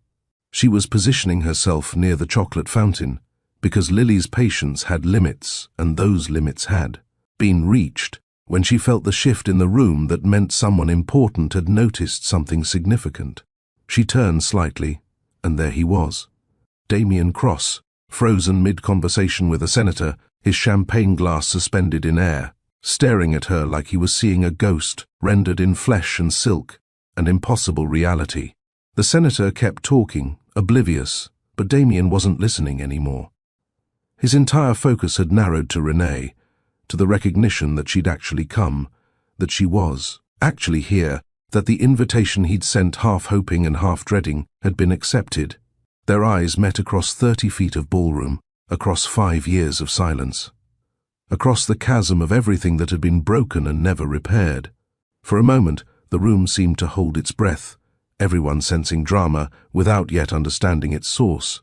Then Lily, bored with adult tension she couldn't decode, announced loudly enough to carry, "Mama, is that him? The one from the pictures?" The question landed in a temporary lull in conversation, carrying further than it should have, reaching ears that were already primed for scandal. Heads turned. Connections started forming. A woman with children, 5 years old, asking about someone from pictures. And Damien, still frozen, still staring, now looking at the children with a dawning horror of someone who was beginning to understand that the past didn't stay buried just because you stopped thinking about it. Those choices made in moments created consequences that lasted years. That the woman he'd let go had been carrying secrets that would have changed everything. If he'd only asked, if he'd only stayed, if he'd only chosen differently. Renee smiled, not warmly, not coldly, just the smile of someone who'd finally reached the moment they'd been planning for, dreading, anticipating, and was now committed to seeing through regardless of cost. She took her children's hands and began walking toward him, each step measured, each movement calculated for maximum impact.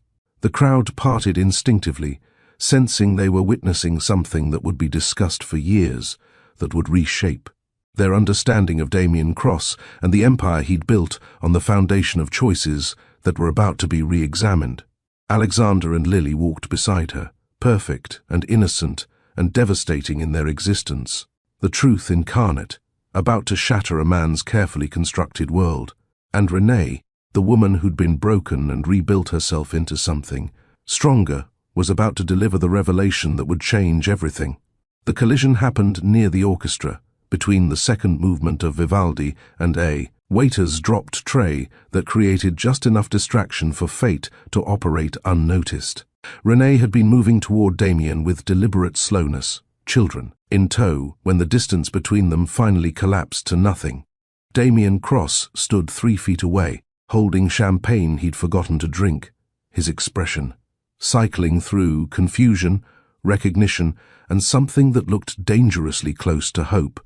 The years had carved themselves into his face, lines around his eyes that spoke of too many screens, too little, sleep, and the specific exhaustion of getting everything you'd wanted except the thing you'd needed. Renee. Her name in his mouth was a question and an answer simultaneously. Not a greeting, but a confirmation that she was real, that she'd actually come, that the past 5 years of her absence were ending in this exact moment. His voice carried the weight of everything unsaid, everything that had festered in silence. "Hello, Damien." The simplicity of it belied the earthquake happening beneath.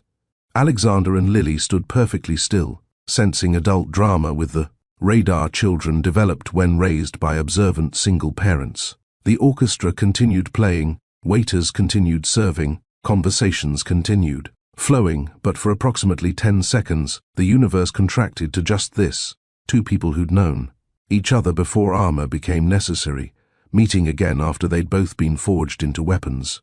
Damien's gaze dropped to the children, and Renee watched him do the math every person in this room would soon be doing. 5 years old. The timeline that would rewrite every assumption about why she'd disappeared, about what had really happened at that engagement party, about why she'd vanished from New York like smoke.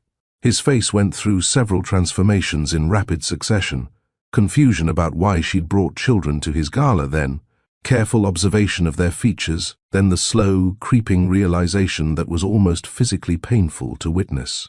The grey-green eyes that mirrored his own, the shape of Alexander's jaw, the way Lily tilted her head when she was thinking, exactly the way he did.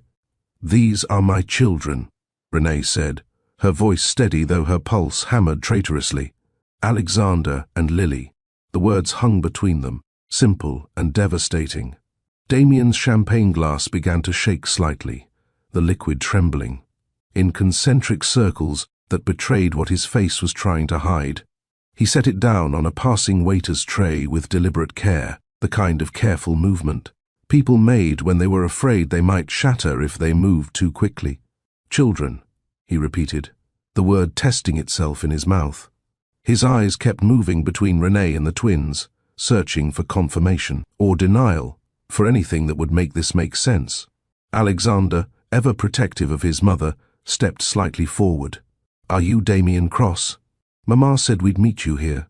The directness of childhood, the simple question that demanded a simple answer, seemed to break through Damien's paralysis.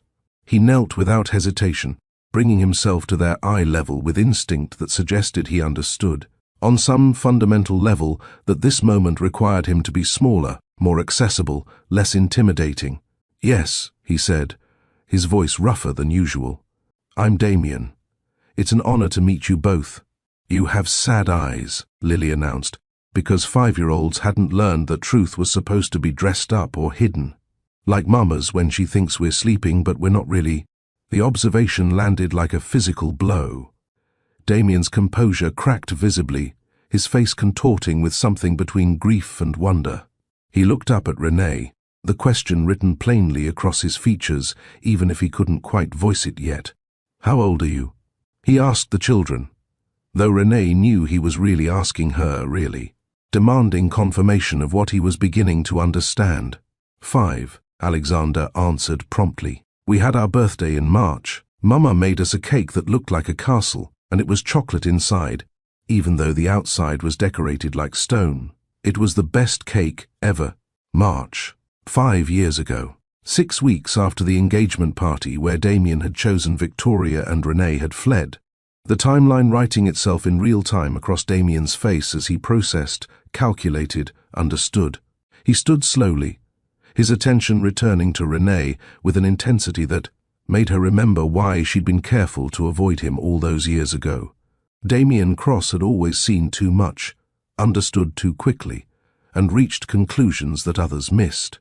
Even now she could watch him piecing together the story, the pregnancy she'd hidden, the reason. She'd left without fighting, the empire built on necessity rather than ambition alone. "We need to talk," he said. Not a question, but not quite a demand either. "Privately. The children will be perfectly safe with Caroline." He gestured to his assistant, who appeared with the efficiency of someone used to reading her employer's unspoken needs and current emotional crisis. She has 3 kids of her own. They'll probably have a better time with her than watching adults have difficult conversations. Lily looked at Caroline with the assessment of someone who'd had many babysitters and had developed criteria for evaluation. "Do you know where the chocolate fountain is?" "I know everything about the chocolate fountain," Caroline replied seriously, understanding the assignment, "including where they keep the strawberries that aren't on display yet." That settled it. The children went willingly, leaving Renee with no excuse as Damien gestured toward the French doors that led to the terrace. She could feel eyes following them. 500 people recognizing that something significant was happening, that Damien Cross was abandoning his own gala to speak privately with a mysterious woman who'd arrived with children who looked disturbingly like him. The November air was sharp enough to cut through shock. The city spread below them, lights beginning to twinkle as evening claimed the sky. The terrace was empty except for them, designed for moments exactly like this, private conversations that required witnesses to be absent. Damien waited until the doors closed behind them before speaking, and when he did, his voice was barely controlled. "Are they mine?" The question hung in the cold air, desperate and terrified in equal measure. Renee could have played games, could have made him suffer for the asking, but she was suddenly exhausted by strategy and performance and the weight of carrying this secret for 5 years. Yes. The single word detonated between them. Damien's knees seemed to give slightly, and he gripped the terrace railing with white-knuckled intensity, as if the stone was the only thing keeping him upright. His breathing had changed, shorter and sharper, the physical manifestation of a world reorganizing itself around new, impossible information. 5 years, he said. Not quite a question. "You've known for 5 years that I had children, and you never—" He stopped, unable to finish, unable to articulate the magnitude of what he was processing. "I found out 3 days before the engagement party," Renee said, her voice steady despite the tears that threatened.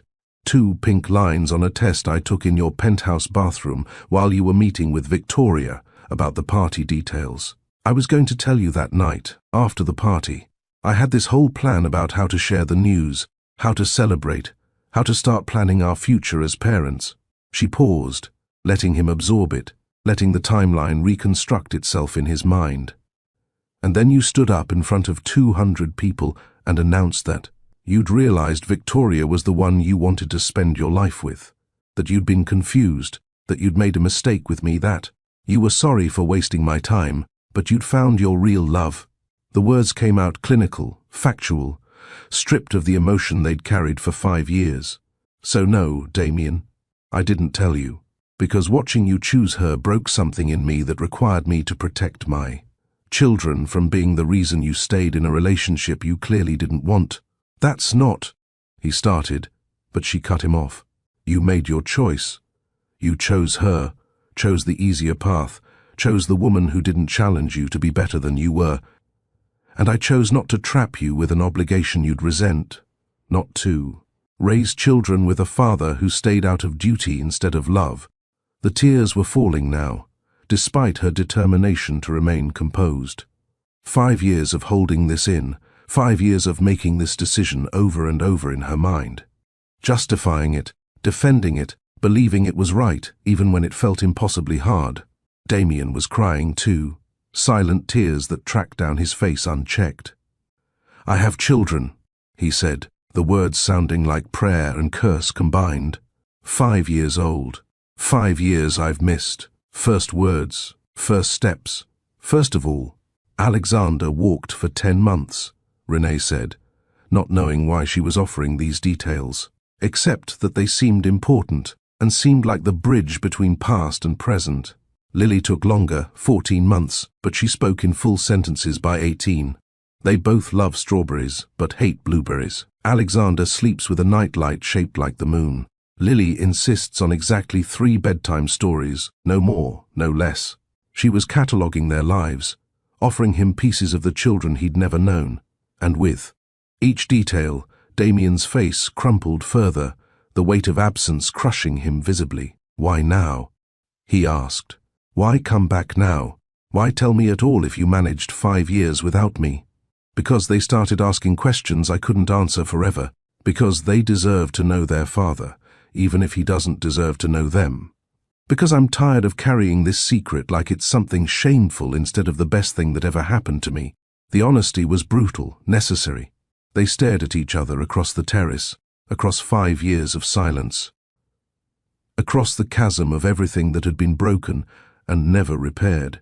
I ended it with Victoria, Damien said suddenly, the confession tumbling out. 2 years ago. The engagement was a disaster from start to finish. She wasn't. He stopped, laughing bitterly. It doesn't matter what she was or wasn't. I chose wrong. I chose the easiest path instead of the right one, and I've spent 5 years understanding exactly how catastrophically I failed. This isn't about Victoria, Renee said quietly. This is about them, about Alexander and Lily, and what kind of father you want to be now that you know they exist. The question hung between them, fundamental and unavoidable. Damien looked through the glass doors to where the children were visible, laughing with Caroline over something. At the chocolate fountain, completely unaware that outside their entire future was being negotiated. I want to know them, he said, his voice breaking. I want to be their father, if you'll let me. If they'll let me. I know I have no right to ask, no claim to make after abandoning you. You didn't abandon us, Renee interrupted. You never knew we existed. You abandoned me, yes, but them. You can't abandon children you don't know about. The distinction seemed important. The line between what he was guilty of and what he wasn't. Damien absorbed it, nodding slowly. What happens now? He asked. Now we go back inside. Now you meet your children properly, as their father, instead of as a stranger at a party. Now you start showing up, consistently, reliably, proving that you can be what they need instead of just promising it. And you? The question carried weight beyond the immediate logistics. Renee understood what he was really asking, whether there was any possibility of them rebuilding, what had been destroyed, of becoming something more than Xiao parents navigating shared custody.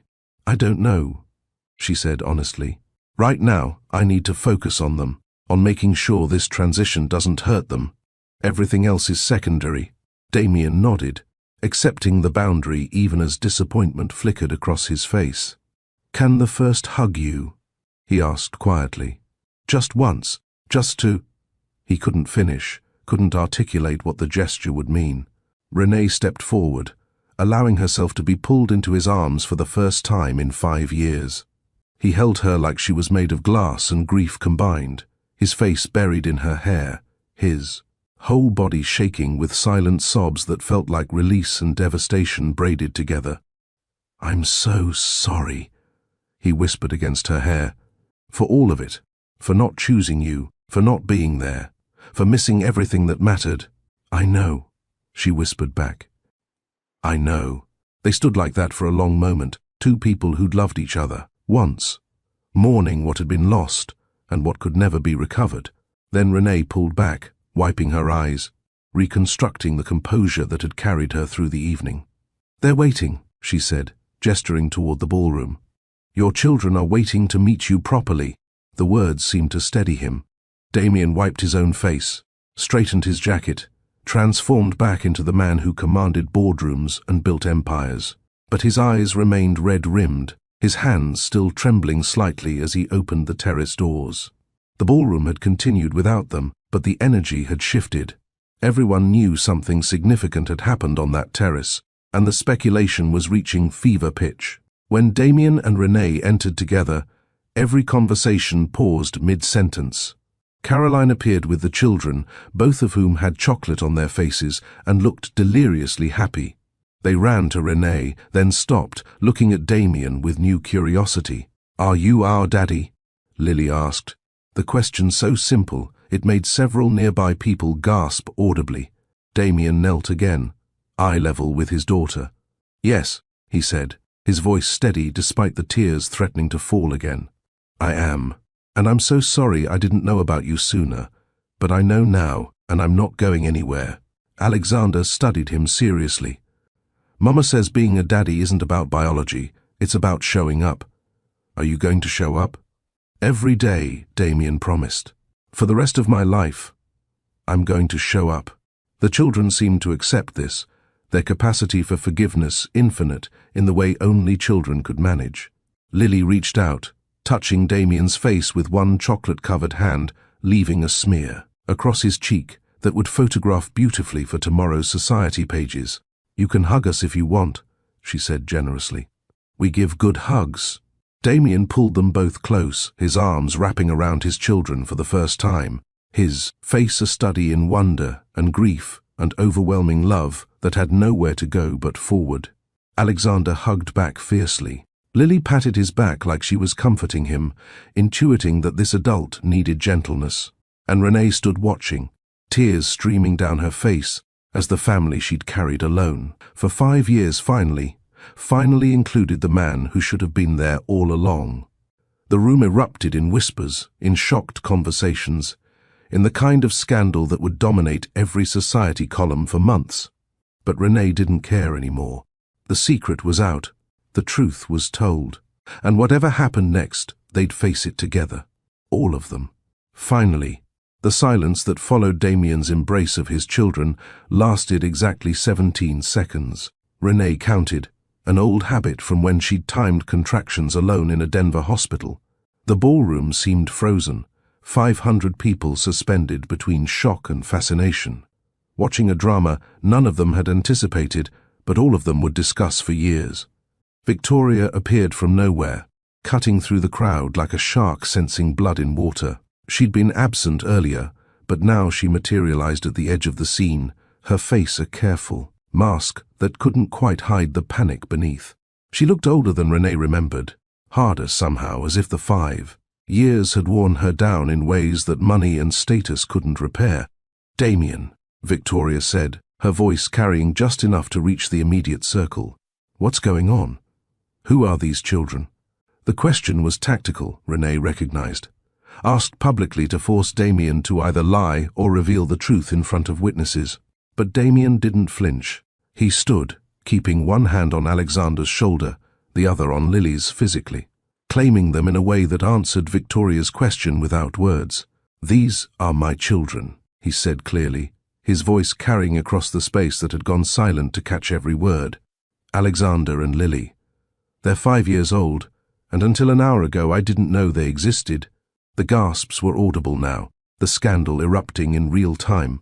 Phones appeared from pockets and purses, capturing the moment for social media immortality. The Bloomberg reporter who'd been covering arrivals was frantically typing, live streaming, a scoop that would break every entertainment and business news site within minutes. Victoria's mask cracked completely. "That's impossible. 5 years ago you were with me. We were engaged. You couldn't have—" "I was with Renee," Damien interrupted, his voice steady but hard. "Before you convinced me she wasn't right for me. Before I made the worst mistake of my life by listening to you instead of trusting what I felt." The accusation hung in the air, public and damning.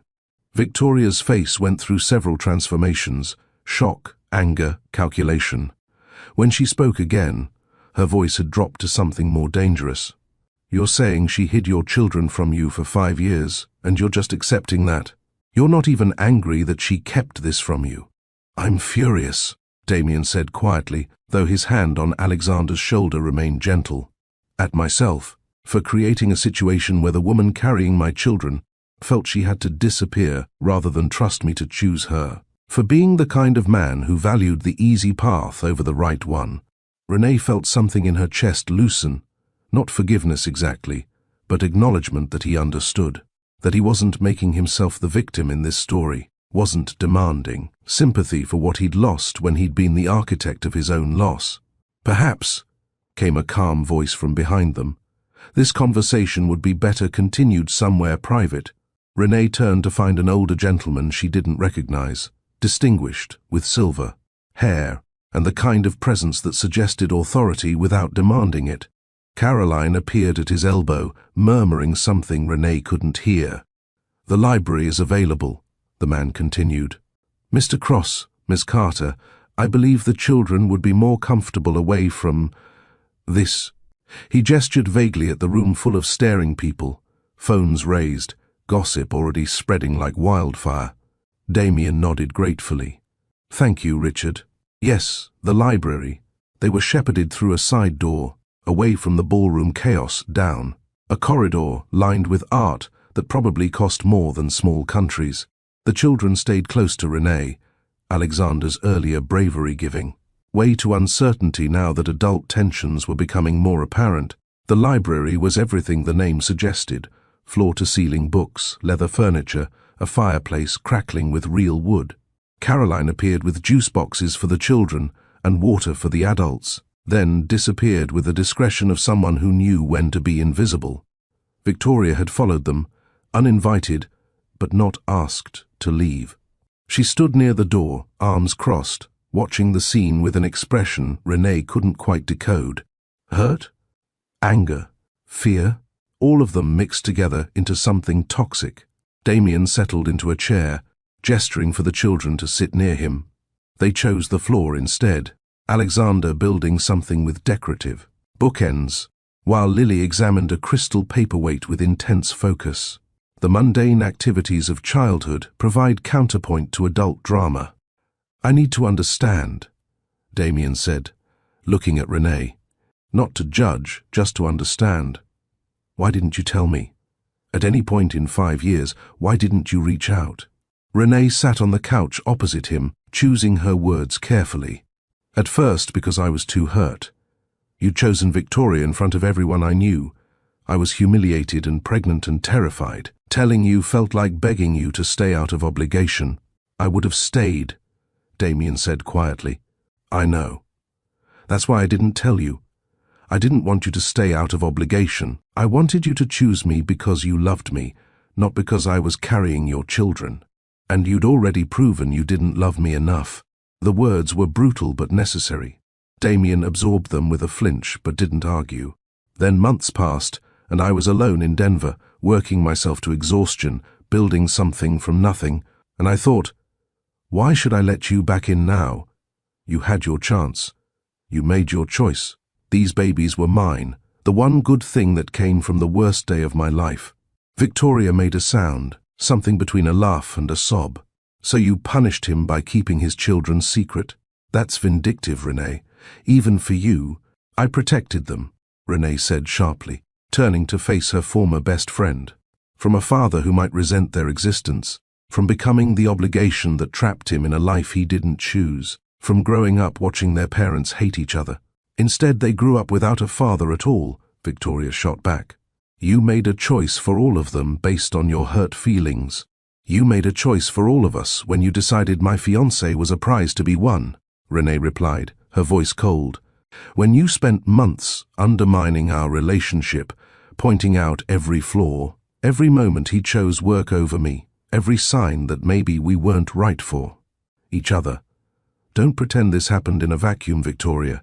You wanted him, and you got him. The children are the consequence of choices we all made. The truth of it seemed to deflate Victoria. She sank into a chair near the door, her composure crumbling. I didn't know you were pregnant. If I'd known, would it have mattered? Renee asked genuinely. Would you have stepped aside? Would you have told Damien before making your move? Victoria's silence was answer enough. Lily looked up from her paperweight, sensing the tension even if she didn't understand the details. Why is everyone sad? Did we do something wrong? The question broke through the adult conflict like sunlight through storm clouds. Damien immediately knelt beside her, his voice gentle. No, sweetheart, you did nothing wrong. The adults made mistakes a long time ago, and now we're trying to fix them. But none of this is your fault or your brother's fault, you understand? Lily nodded solemnly, then returned to her paperweight examination.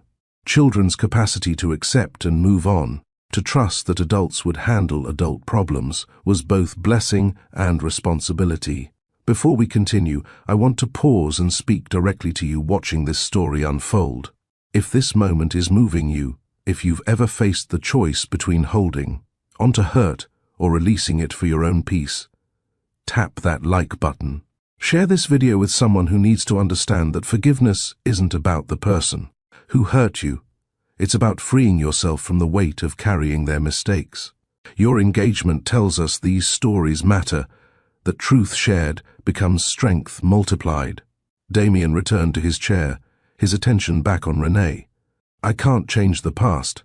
I can't undo choosing Victoria, can't recover the 5 years I missed with Alexander and Lily. But I can commit to the future. What do you need from me? What do they need? The question was offered without defense, without excuses, just a genuine desire to understand and repair. Renee had prepared for this conversation, had consulted lawyers and child psychologists, and had planned every contingency. But sitting here, watching Damien interact with their children with such careful tenderness, she found her rehearsed speeches evaporating. Consistency, she said finally. They need you to show up, reliably, not just when it's convenient. Video calls twice a week at minimum, visits every other weekend to start, working up to more as they get comfortable. You don't get to be a Disney dad who appears with presents and disappears when real parenting gets hard. Agreed, Damien said immediately. What else? Therapy. For them to process all this. For us to figure out co-parenting. For you, probably. To deal with whatever drove you to make the choices that led us here. He nodded, accepting each requirement without negotiation. And legally, I need custody agreements that protect them. You have resources I don't. If you wanted to, you could make my life very difficult through the courts. I need guarantees that you won't try to take them from me. Never, Damien said fiercely.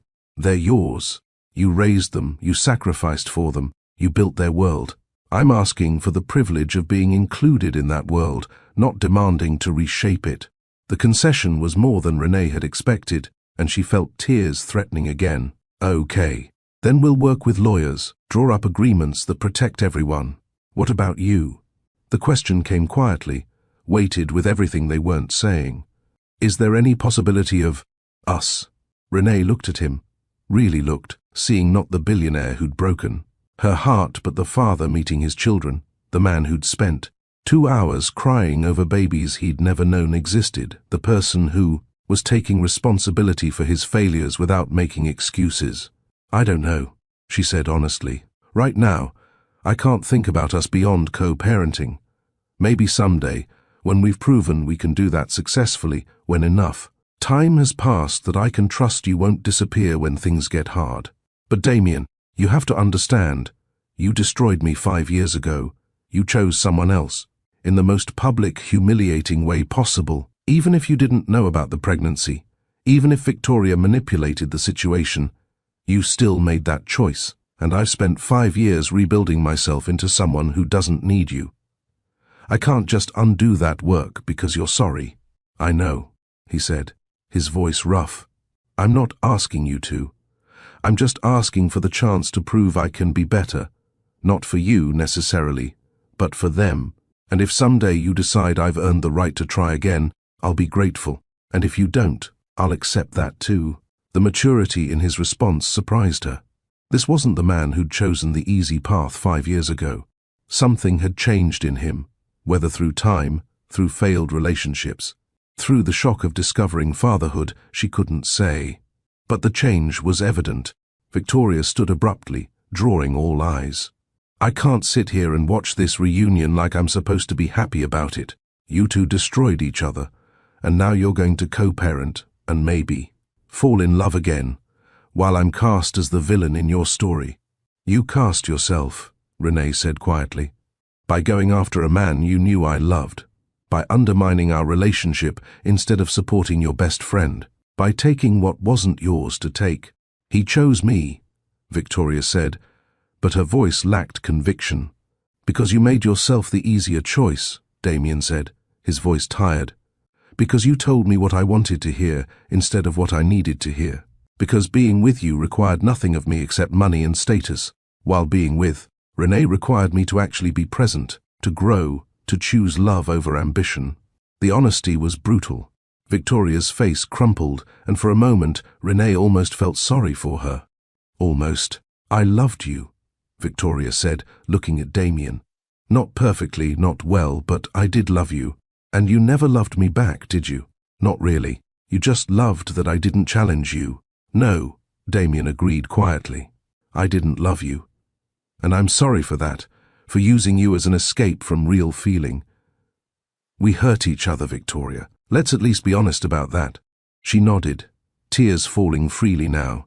Then she looked at Renee, and something in her expression shifted. I'm sorry, she said, the words seeming to cost her everything, for what I did to you, for taking him when I knew you loved him, for not being the friend you deserved. I can't undo it, but I am sorry. Renee studied her former best friend, seeing genuine remorse beneath the defensive anger. Forgiveness felt too big for this moment, too generous for wounds still fresh. But acknowledgement that she could offer. I believe you're sorry, Renee said carefully. I don't know if that changes anything between us, but I believe you. It wasn't reconciliation, but it was honest. And honesty, Renee had learned, was the only foundation worth building on. Alexander stood up from his bookend construction, walking over to Damien, with the deliberate purpose of someone who'd made a decision. Can I ask you something? Anything, Damien said, giving his son complete attention. Are you going to make Mama cry again? Because if you are, I'd rather you just leave now. She cries enough when she thinks we can't hear. The 5-year-old protectiveness broke something open in the room. Damien's face contorted with grief at the thought of Renee crying over him, over the situation he'd created. I'm going to do everything I can not to, Damien promised. But Alexander, sometimes adults make mistakes even when they're trying hard not to. If I do make your mama cry, I want you to tell me, okay? Because my job is to make her life easier, not harder. And you and your sister can help me with that job by letting me know when I'm getting it wrong. Alexander considered this seriously, then nodded. Okay. But I'm watching you. Good, Damien said, his voice thick with emotion. Someone should be. The tension in the room had shifted, not disappeared, but transformed into something more manageable. The secrets were out. The truths were told. And what remained was the hard work of figuring out how 5 people with shared history and fresh wounds would move forward into an uncertain future. Lily abandoned her paperweight and climbed onto Renee's lap, tired of adult conversations she couldn't fully follow. Can we go home now? I'm sleepy and this party is boring. The simple request from a 5-year-old provided the exit they all needed. Renee nodded, standing with Lily in her arms. Yes, baby. We can go. Damien stood too, looking at his children with naked longing. When can I see you again? Both of you. We're staying at the St. Regis tonight, Renee said. Tomorrow morning, breakfast, 9 o'clock in our suite. No lawyers, no grand gestures. Just breakfast with your kids. I'll be there, Damien promised. 9 o'clock exactly. They moved toward the door, this strange new family configuration that would require years to navigate properly. Victoria remained in the library, watching them leave, her face a study in loss and acceptance combined. At the threshold, Renee turned back. Victoria, for what it's worth, I hope you find whatever it is you're actually looking for, because it was never him. Then they were gone, leaving the library and the gala, and the 500 witnesses behind. Bentley waited where she'd left it, Elena having been summoned by text to meet them with the children's overnight things. As they drove through Manhattan toward the St. Regis, Alexander and Lily both asleep within minutes, Renee allowed herself to feel the full weight of what had happened. The secret was out. Damien knew. The world knew. And tomorrow would begin the complicated process of building a family from ruins. But tonight, watching the city lights blur past, her children safe beside her, Renee felt something she hadn't felt in 5 years. Hope that maybe, possibly, the story didn't end with heartbreak. Maybe it just began there. Morning arrived at the St. Regis with the kind of gentle light that made Manhattan look almost forgiving. Renee woke to find both children already awake, bouncing on the king-sized bed with the restless energy of 5-year-olds who'd slept well and were ready to conquer the day. Is it 9 o'clock yet? Alexander asked for what was probably the 10th time since sunrise. Is he coming? Did he forget? It's 8:15, Renee replied, pulling Lily into a hug before she could bounce herself off the bed entirely. And he's not going to forget. I promise. She'd been awake since 6, her own anxiety making sleep impossible. What if Damien had reconsidered in the cold light of morning? What if the shock had worn off and been replaced by resentment? What if he showed up with lawyers instead of the simple breakfast she'd requested? But at exactly 8:52 a.m., the suite phone rang. The front desk announcing that Mr. Cross was waiting in the lobby, asking permission to come up. 8 minutes early, eager, but trying not to be too eager. The detail made her smile despite her nerves.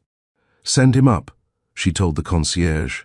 The children scrambled to make themselves presentable, Alexander finger-combing his hair while Lily insisted on changing into her fancy dress, the one from last night, now bearing a chocolate stain that no amount of fancy dry cleaning would likely remove.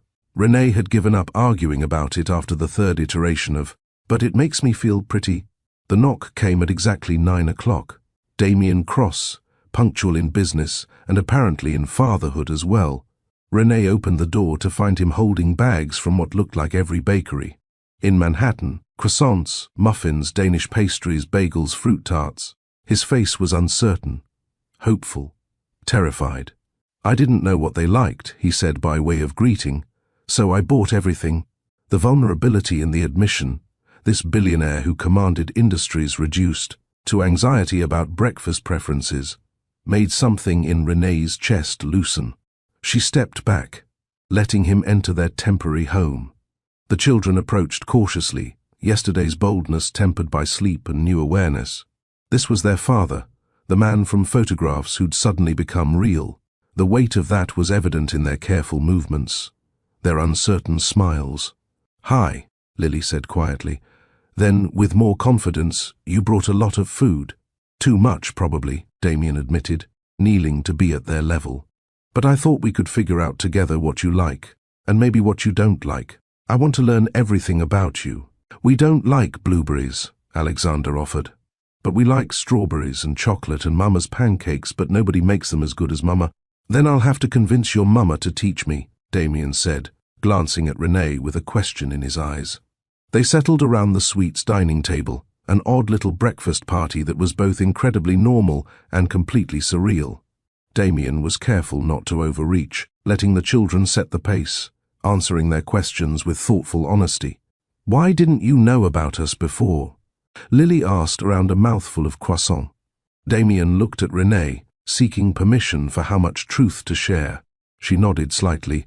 They'd agreed the children deserved honesty, just age-appropriate versions of it. "Because your mama and I had a fight a long time ago, before you were born," Damien explained. "And I made some very bad choices that hurt her feelings. She left New York to start a new life somewhere safer and happier, and she didn't tell me she was going to have you because she thought I might not be a very good daddy." "Are you a good daddy?" Alexander asked, his directness inherited from both parents. "I don't know yet," Damien answered honestly, "but I want to be. I want to learn how to be the best daddy I can be for you. Will you help me learn?" The children considered this seriously, then seemed to reach some wordless agreement that only twins could manage. "Okay," Alexander said, "but you have to come to Denver. That's where we live. And you have to meet our chickens." "You have chickens?" "3, Lily confirmed proudly. "Henrietta, Beatrice, and Steve." "Steve is a boy chicken, but Alexander named him before we knew." The conversation meandered through the topics 5-year-olds found important: chickens, favorite colors, whether dinosaurs could beat dragons in a fight. Damien listened with the intensity of someone memorizing every word, filing away details like they were crucial business intelligence, which, Renee supposed, they were. The intelligence of building relationships with humans who hadn't learned to hide their truths yet. An hour passed, then 2. The breakfast pastries were decimated, leaving crumbs and chocolate smears across the expensive table linens. The children's initial wariness had melted into something approaching comfort, though they still gravitated toward Renee whenever uncertainty struck. "I brought something," Damien said eventually, pulling out his phone. "If it's okay with your mama, I thought maybe we could take a picture. All of us together. So I can remember today." Renee's throat tightened. He was asking permission, recognizing her authority even as he tried to claim his place in their lives. "That would be nice," she managed. They arranged themselves awkwardly on the couch, Damien on one end, Renee on the other, the children between them like a bridge across 5 years of distance. Damien held his phone at arm's length, angling for the shot. "Everyone says family," he suggested. "Family," they chorused, and the camera clicked. Looking at the photo afterward, Renee was struck by how they almost looked like they belonged together. Almost like this had always been the plan, rather than the messy reconstruction of something broken. The children were grinning, chocolate smudged and perfect. Damien looked overwhelmed but happy, and Renee looked tired, hopeful, uncertain. All of it is visible in her expression. "Can I keep this as my phone background?" Damien asked quietly. "I know that's probably—" "Yes," Renee said. "They should be your background. They should be front and center in your life now." The afternoon unfolded with surprising ease. Damien had cleared his entire day, unprecedented for a man whose assistant usually scheduled him in 15-minute increments. They walked through Central Park, the children running ahead while the adults navigated the strange new territory of co-parenting conversations. "I've been thinking about the logistics," Damien said. "Denver is 2 hours by plane. I could fly out every Friday evening, stay until Sunday night. Or they could come here some weekends, once they're comfortable with that." "That's a lot of flying," Renee observed. "I have a plane. Several, actually. And I'd fly around the world twice a week if that's what it took to be in their lives." The commitment in his voice was real. Renee wanted to believe it would last, that he wouldn't tire of the inconvenience once the novelty wore off. But only time would prove that, and she'd learned not to make assumptions about Damien Cross's staying power. They stopped at a playground, watching Alexander and Lily navigate the equipment, with the fearless confidence of children who'd been encouraged to be brave. Other parents gave them curious looks. They clearly weren't a typical family unit, the careful distance between the adults suggesting complication, while the children's ease suggested connection. "Thank you," Damien said suddenly, "for raising them so well, for making them brave and kind and secure despite doing it alone. I know I have no right to that gratitude, that you did what you had to do, but thank you anyway." Renee felt tears threatening. "You're welcome. But Damien, understand, I didn't do it for you. I did it for them and for me. They saved my life as much as I built theirs." "Still," he insisted, "you gave them something I couldn't have given them 5 years ago. Presence, consistency, unconditional love. I was too consumed with building an empire to understand that none of it mattered without people to share it with. Do you understand that now?" she asked. "Or is this just the guilt talking?" He considered the question seriously. Both, maybe. The guilt is real, but so is the understanding. Losing you was the catalyst for realizing I'd optimized my life for all the wrong variables. Breaking up with Victoria confirmed it, and now, knowing about Alexander and Lily, getting this unexpected chance to be their father. I'm not going to waste it chasing quarterly earnings and market dominance. People don't change overnight, Damien. No, he agreed, but they can change direction overnight and spend years following the new path. That's what I'm asking for. The chance to prove the direction has changed, even if the transformation takes time. They were interrupted by Lily's shriek, not fear, but delight as Alexander pushed her on the swing higher than she'd ever gone before. Both children were laughing, uncomplicated joy that reminded the adults what they were actually fighting for. That evening, Damien joined them for dinner at a small Italian place 3 blocks from the hotel. Not the kind of restaurant he usually frequented. No Michelin stars. No celebrity chef, just good food and red-checkered tablecloths. The children made disasters with their spaghetti, sauce ending up on their faces and clothes and the table.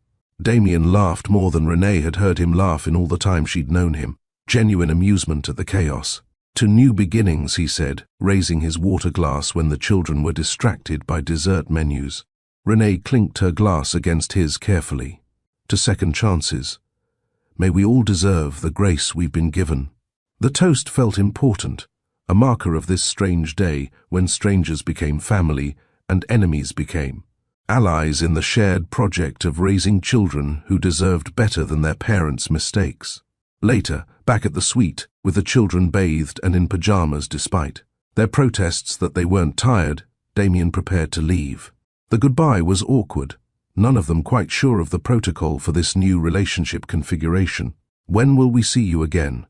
Alexander asked, voicing the question that hung unspoken. "Friday," Damien promised. "I'll fly to Denver Friday afternoon. Maybe we can have dinner? And Saturday I thought we could go somewhere fun. Your mama can help me figure out what fun looks like in Denver." "The aquarium," Lily suggested immediately. "And the museum with the dinosaurs. And the park with the big slides." "All of that," Damien agreed. "Whatever you want." He hugged them goodbye, the embrace lasting longer than strictly necessary. Like he was trying to memorize the feel of his children in his arms. Then he looked at Renee, uncertainty written across his face. "Thank you for today," he said. "For letting me in. For not making this harder than it had to be. They deserve to know you," Renee replied. "That was never in question. How we navigate everything else, we'll figure that out as we go. And us." The question was quiet, almost afraid. "Ask me again in 6 months," she said. "After you've proven this isn't just novelty.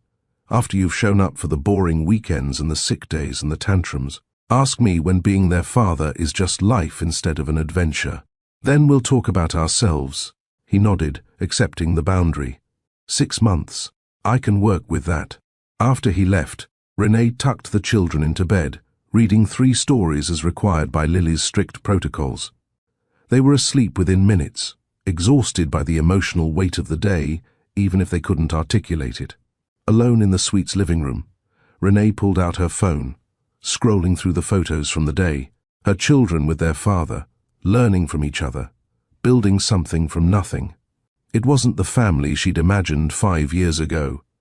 It was messier, more complicated, constructed from ruins rather than built on solid ground. But watching Alexander's face light up when Damien had understood his dinosaur explanation, seeing Lily hold Damien's hand while crossing the street, these small moments suggested that maybe, possibly, they could build something real from this unexpected second chance. Her phone buzzed. A text from Damien. "Thank you for today. For them. For the possibility of redemption. Sleep well." She responded simply, "See you Friday. Don't be late." "Never again," he replied. "I promise." Promises were cheap, Renee knew. Actions over time. Those were the currency that mattered. But tonight, watching her children sleep peacefully in a city that had once destroyed her, she allowed herself to hope that some promises might actually be kept. The story wasn't over. It was just beginning a new chapter, one where the heroine didn't ride off into the sunset alone, but instead navigated the complicated terrain of co-parenting with a man who'd broken her heart but might, possibly, eventually learn to deserve the family he'd never known he'd lost. Tomorrow they'd fly back to Denver. Next Friday, Damien will come to them. And slowly, carefully, they'd build a new normal from the scattered pieces of their separate lives. It wasn't perfect, but perfect, Renee had learned, was overrated. Real was better. Honesty was better. And second chances, properly handled, might be the best thing of all. 6 months later, sunrise over Denver painted the Rockies in shades of rose gold and amber, transforming the world into something almost impossibly beautiful. Renee stood at the kitchen window of her Colorado home, coffee warming her hands, watching the morning claim the sky. While behind her, chaos reigned in the particular way it only could when Damien Cross attempted to make pancakes. "I think the griddle is supposed to be less hot," Alexander observed from his perch on the counter, offering commentary with the authority of someone who'd watched his mother perform this task hundreds of times. "The recipe doesn't specify temperature," Damien replied, flipping a pancake that was definitely too dark on one side. "It just says medium heat." "Mama's medium and your medium are different mediums," Lily added helpfully, not looking up from the elaborate table setting she was creating. She'd decided that Sunday breakfast required cloth napkins and fancy plates. Never mind that they were about to eat slightly burned pancakes. Renee smiled into her coffee, letting the scene wash over her. 6 months of every other weekend visits had transformed her home in ways she couldn't have predicted. Damien's expensive luggage now had a permanent spot in the guest room. His preferred coffee blend sat next to hers in the pantry. The children's bathroom contained 2 toothbrushes in their favorite colors, purchased by a father learning the small details that constituted care. It hadn't been perfect. There'd been the weekend Damien had missed because of a board crisis did initially prioritized over a promised trip to the Children's Museum. The phone call where Renee had quietly, firmly reminded him that being a father meant sometimes the board waited. He'd caught the next flight out, arriving 6 hours late, but arriving nonetheless, and he hadn't made that mistake again. There'd been the tantrum, Alexander's spectacular meltdown over something trivial that was really about testing whether this new father would stay when things got hard. Damien had handled it badly at first, trying to logic away emotions that didn't respond to logic. But he'd called Renee afterward, asked for help understanding, listened when she'd explained that. Sometimes children just needed to feel their feelings while adults held space for the chaos. He'd learned, slowly, imperfectly, but genuinely. The man flipping burned pancakes in her kitchen wasn't the same person who'd chosen Victoria 5 years ago. That man had been running from anything that required emotional availability. This man was running toward it, even when it was messy and complicated and occasionally involved smoke alarms triggered by overzealous breakfast preparation. "I think we might need to order takeout," Damien admitted, surveying the collection of variously burned pancakes accumulating on the plate. "We're eating your pancakes," Lily declared loyally, "even if they're crunchy." The fierce defense made Damien's face do something complicated, pride and love and overwhelming gratitude mixed together. He'd confessed to Renee during one of their late-night conversations after the children were asleep that he'd never expected to be loved unconditionally by anyone. His parents had loved him, but with expectations attached. Victoria had loved the idea of him, but his children just loved him. Burned pancakes and bad jokes and awkward attempts at fatherhood included. Elena appeared from the guest house, letting herself in with the familiarity of family. She'd been skeptical of Damien initially, watching him with the protective wariness of someone who'd seen. Renee rebuilt herself from nothing and wouldn't tolerate anyone threatening that hard-won stability. But even she had softened, won over by his consistent presence and genuine effort. "The pancakes are burned," she observed, accepting coffee from Renee. "We're eating them anyway," Alexander reported, "because love is more important than perfect pancakes." The statement, delivered with 5-year-old solemnity, made all the adults pause. Renee met Damien's eyes across the kitchen, seeing her own emotion reflected there. Somehow, despite their mistakes and complications, they'd managed to teach the children something true. They ate breakfast together. The burned pancakes declared actually kind of good if you use enough syrup by Lily. Conversation flowed easily. The children's upcoming school performance, Damien's upcoming business trip, that he'd scheduled around visitation, Renee's new collection that would debut next month in Paris. "I want to be there," Damien said, "for the Paris show. Not as a business contact, just as someone who's proud of what you've built. If that's okay." It was a question, not an assumption. 6 months had taught him to ask rather than assume, to respect her autonomy even as they built connection. "I'd like that," Renee admitted. "The children are coming too. Elena's making it a whole production.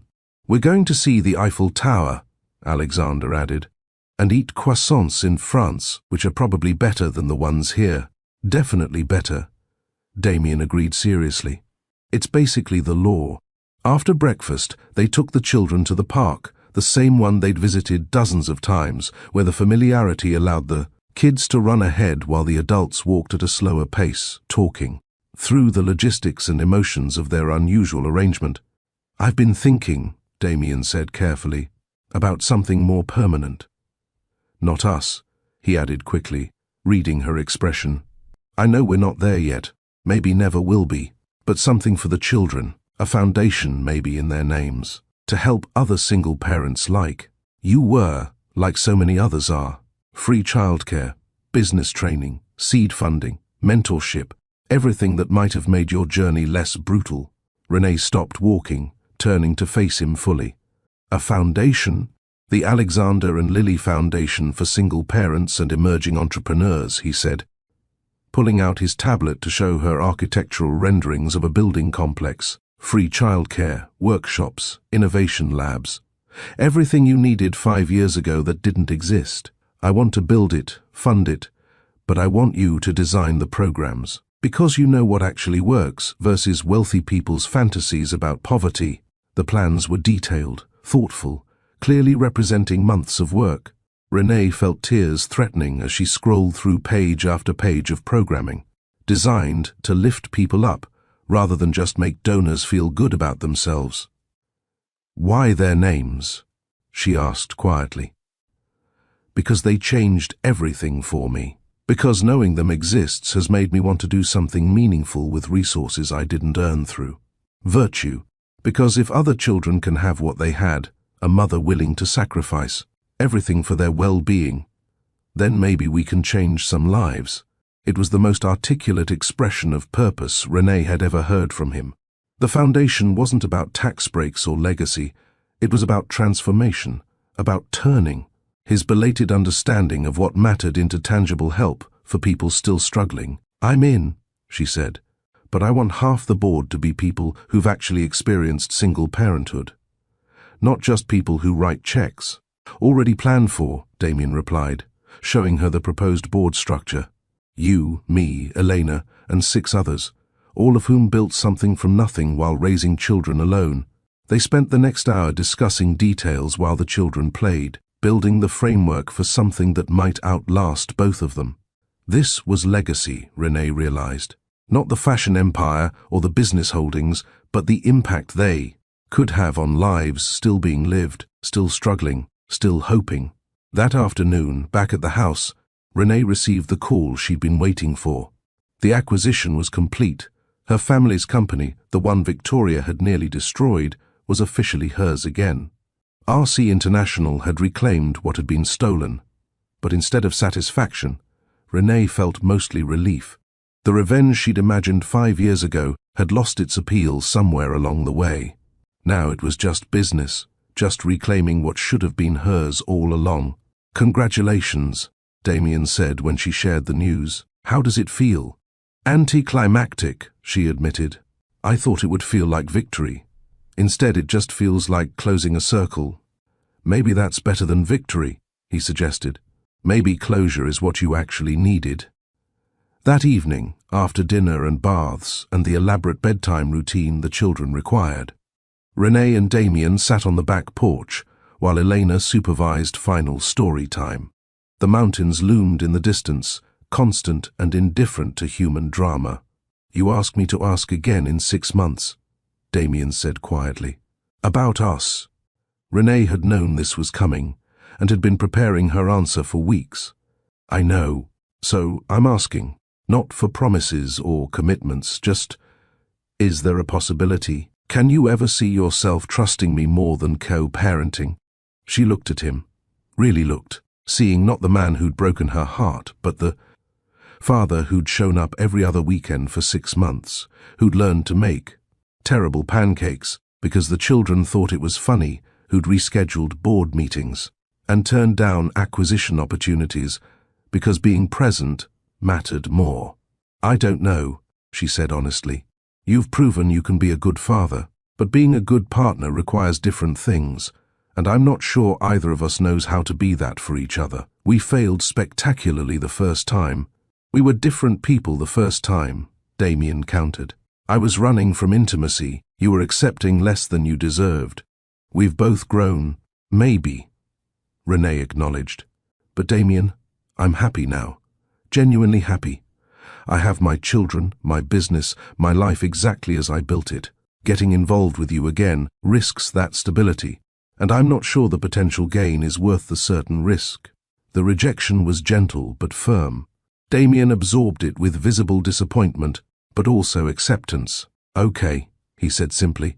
Thank you for being honest. But, Renee continued, surprising herself, ask me again in another 6 months. Let's see if this consistency continues. Let's see if you can be present, not just for the children, but for yourself. If you can build a life that includes them rather than squeezing them into gaps between business demands. And let's see if I can learn to trust again, if I can risk the vulnerability that loving you would require.